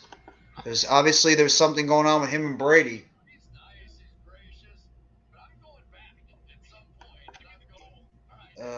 Does he know what he's doing? Well, I'm sure he does. I mean, I'm sure he has an idea. I think Barkley will ask for less. I don't know. It all depends on, how good of a season he has, if he stays healthy, and also depending on what he might get on the market. You have to think about that too, what the open market is going to be like for Saquon Barkley. And if the Giants are going to be willing, if a team out there, as we all know, a team is always going to be crazy enough to offer a player, the max, if they especially think a player is going to help their team. You have to wonder if the Giants are going to be willing to be able to pay up for a guy like Saquon Barkley. As Giants fans, of course, we'd love to have Barkley there, but it all really depends on what Joe Shane and what Brandon Brown think about it in the front office, because that they're going to be very weary about paying a running back a whole lot of money when it's still a position that we know how it happens when these guys get older. They get banged up a lot. They tend to wear down over the years. So you have to really think about that when it comes to giving Barkley a long-term deal. I'm sure the money won't be as big of a problem, but it's really just about the years, if anything.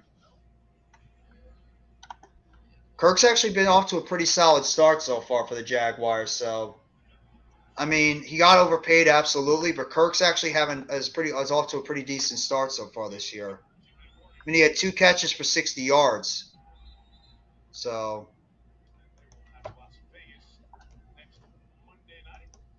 fastest to 20,000 pass yards in 67 games, Patrick Mahomes. Career average 300 yards per pass per game, 218 games. To catch Tom Brady's current total, he's got to have 2,034 at 39 years old to catch Tom Brady in terms of what Brady did. I want to see how the Raiders, because Eric was talking about Derek Carr stuff. 21 for 34, 188 yards passing, 5.5 yards per pass.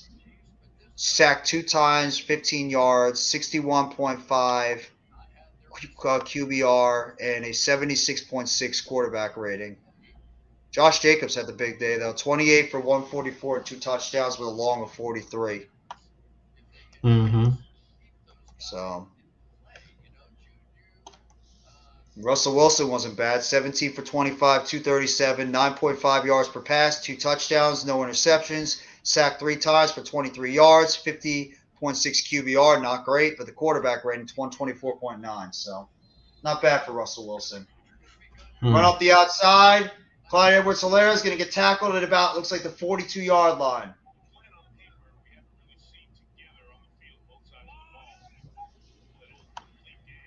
Just going over some of these numbers. I want to see the Packers numbers.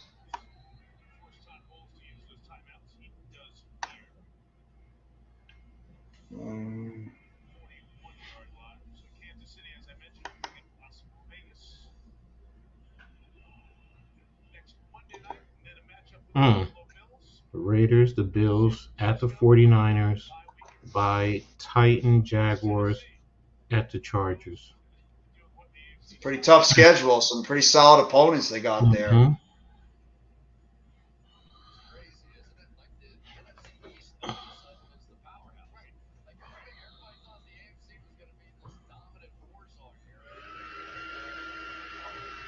Yeah, the AFC has not been as good as a lot of people thought.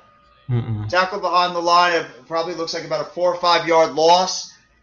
3rd down and long for the Patriots. Chiefs offense. Rodgers was 21 for 35, 251, 7.2 yards per pass, 2 touchdowns, 1 interception. Got sacked once for 7 yards. QBR 38.2, 89.1 quarterback rating. There's a schedule for the Bucks. At Browns, Saints, at 49ers, Bengals, at Cardinals, Panthers. I forgot what the last one was. Do we play them again this year or no? I forget. Who, the Bucks? Yeah. No. That's surprising. It feels like we play them every year.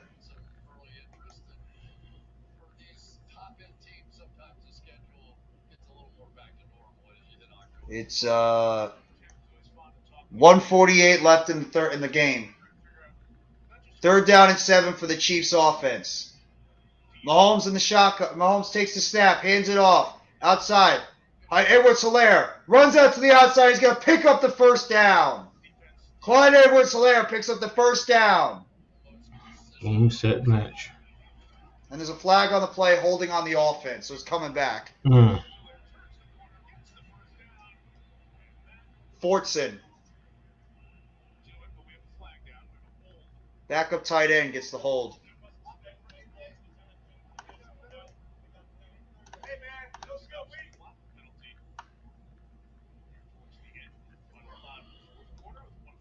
Thank you, Randy, for throwing the sub out there. I appreciate it, bro.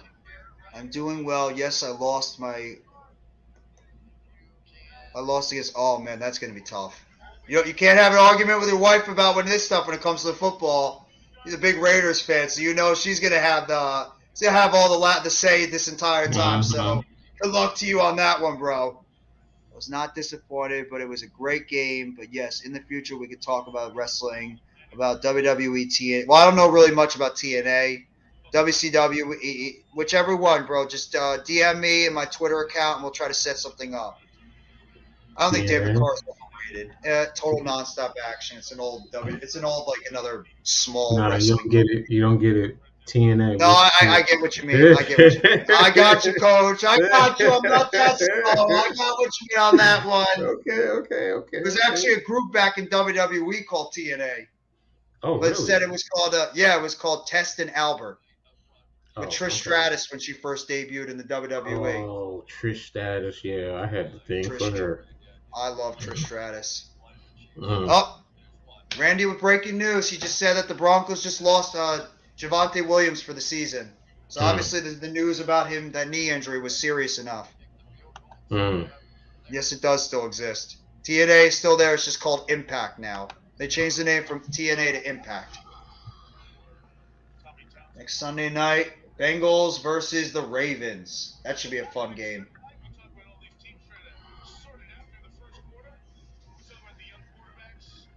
Russell Wilson did a good job about to get his jersey soon. I mean, is he going to be there long term? You got to always be careful with jerseys.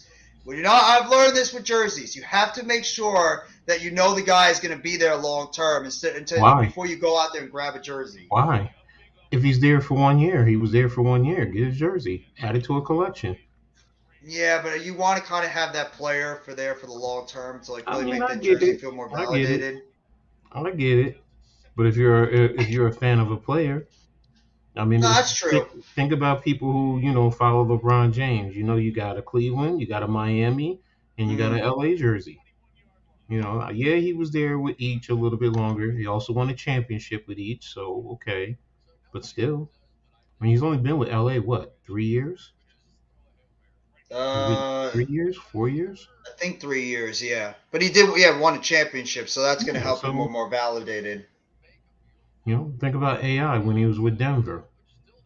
He wasn't there long, but I know people who have his jersey and they plaqued it and put it on his wall.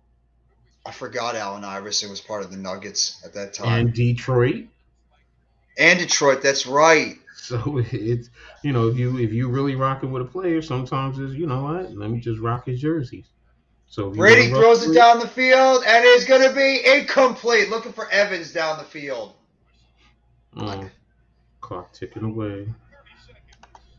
30 seconds left in the game. I think the next jersey I might get is Andrew Thomas.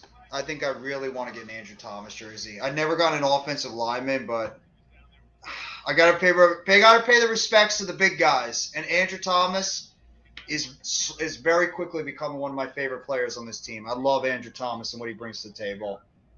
Brady throws the ball down the field again. Caught. Lateral it. And he's going to step out of bounds. Looks like about the 25-yard line. 12 seconds left in the game. I was close to having somebody make a jersey for me. Really? Mm-hmm. Like an individual jersey or just like a player? A player jersey. There are places that, when I buy, uniforms at minor league, semi-pro. I mean, you can make, you can make an actual, NFL jersey. There are places that will do it. A lot of them are overseas. They're in India, but you can do it. But it's not going to be authentic. That's the only thing I will say. It's not an authentic jersey.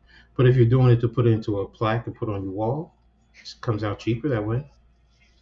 That makes sense, though. At least if you're going to plan on putting it in a plaque on the wall. Mm-hmm. Exactly. No, so I am not. Nowhere in hell would I ever get a Kenny Golladay jersey. No. The last jerseys I ever got was Saquon Barkley and Sterling Shepard back in 2018. Hey, get a Golladay jersey to wipe your backside after you use it. Yeah, exactly. That's exactly what it's going to become. It's going to become toilet paper for me. That's what a Kenny Golladay jersey is going to be. And that's it. The game is over. And the Kansas City Chiefs have defeated the Tampa Bay Buccaneers by the final score of 41-31. And that concludes the NFL Sunday Football.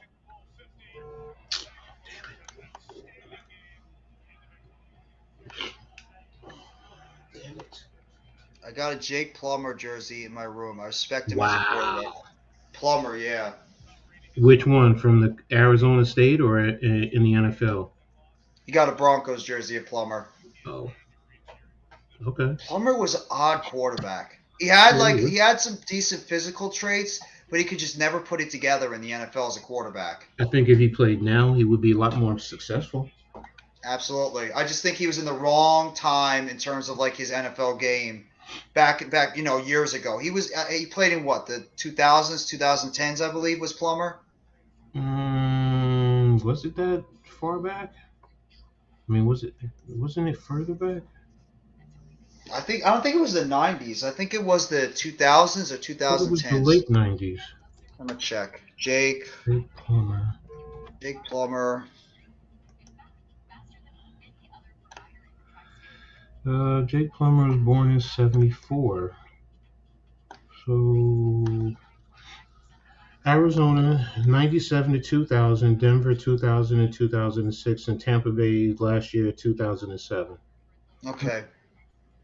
So you were right. He was started playing in the late 90s and pretty much played his career for about 10 years until his last season with the Bucs. I don't remember him with the Bucs though. No, he was on the practice squad. That's why. Mm-hmm. So I just remember him against Ohio State in that bowl game, and I know it was in the mid 90s, mid to late 90s. So I was just like, okay, wait a minute, I know I'm forgetting stuff, but damn. Oh, he took us to the AFC Championship in 2005. I don't even remember that. Maybe I'm just getting old now. I just don't remember that kind of stuff, and I should be able to remember that. It's not that long ago. It's only 17 years ago. Only 17 years ago. Wow. Only 17 years ago. Hey, it feels a lot longer when you think about it. I mean, it's crazy to think that Eli Manning was just a rookie, what was it, about 18 years ago? 2004. How long ago that feels, that we're already almost at the end of 2022. We're just a couple of months away from 2023. My dad always told me, the older you get, the faster those years go by. It's the key of the trend. As you start to get older, the years just fly by. It's crazy. You ain't lying. I mean, hell, my oldest reminds me of that every time when I talk to her. Like, wow. So it's insane. It's crazy that we're already. It feels like 2022 just began, and it's already almost the end of the year. We're gonna close out the stream in a little bit because I know Coach is probably exhausted. He's been streaming a lot today. I'm exhausted. We've been streaming a lot today, but thank you very much, Almighty. We appreciate your questions that you always ask us all the time. Thank you so much. You're great, loyal. You're great and loyal to us always in the chat. Thank you so much, bro. Have a great night. You damn right. 3-1 New York Football Giants. But, Coach, do you have any other last thoughts to make? Not just on the Sunday Night Football game, but this NFL Sunday in general and getting ready for Monday Night Football tomorrow night with the 49ers and the Rams?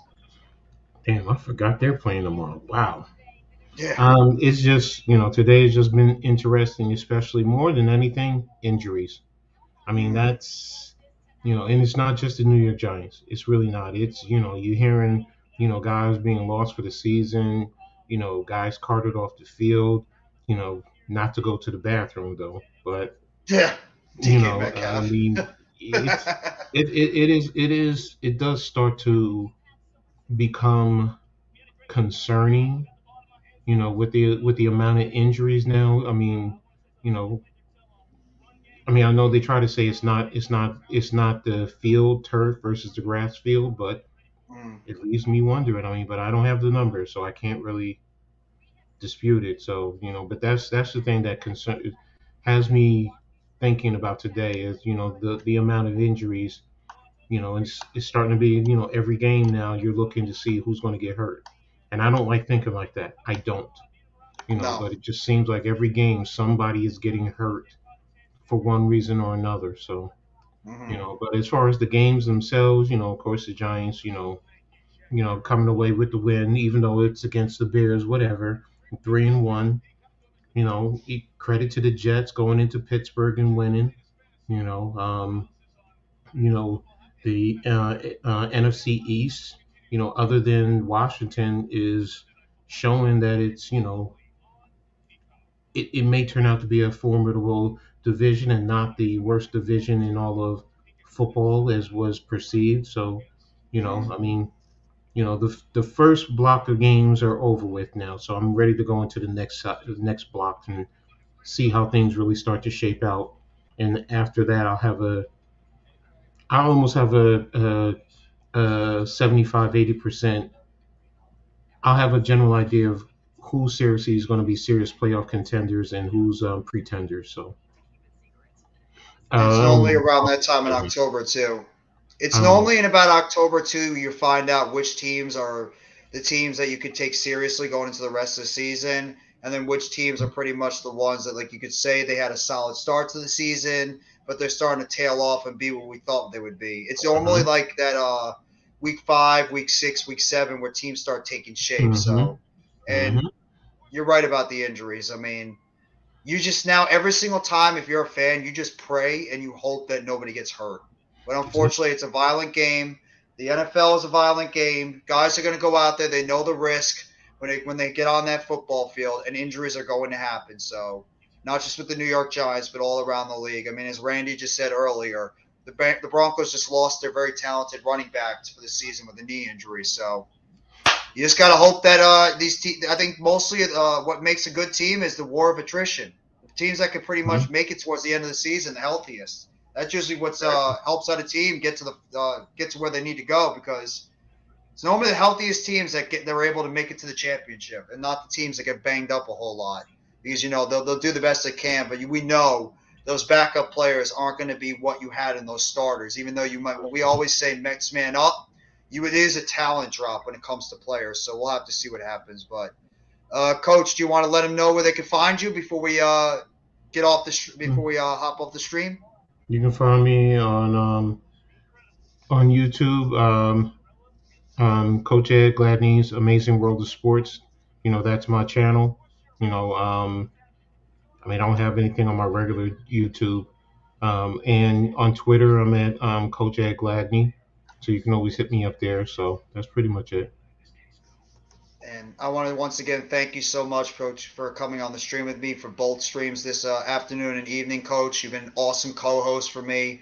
Love the insight you always bring in terms of the X's and O's. I love like the calm demeanor you put out there while you have to deal with my screaming idiotic ass out there on the stream. So I appreciate it so much.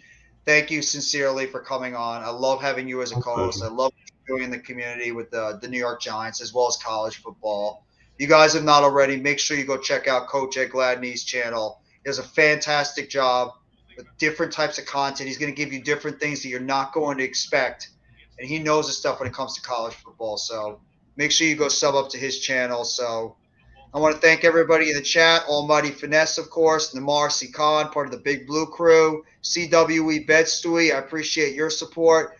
Blue City Empire Sports, Speedy Eagles 2.5, NBA GOAT 1000. Thank you guys so much. AK Eagles, of course. If you haven't subbed up to him, make sure you go sub up to his channel. Ashton G.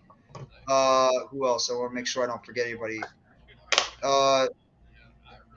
Obviously, Big Dash knows. SC Experience, Normal Guy, Chris Bucco, Miz. I want to thank as well Cole's Cowboys, Philly Halftime, Super Taj. I want to make sure I give a shout out to everybody that's here.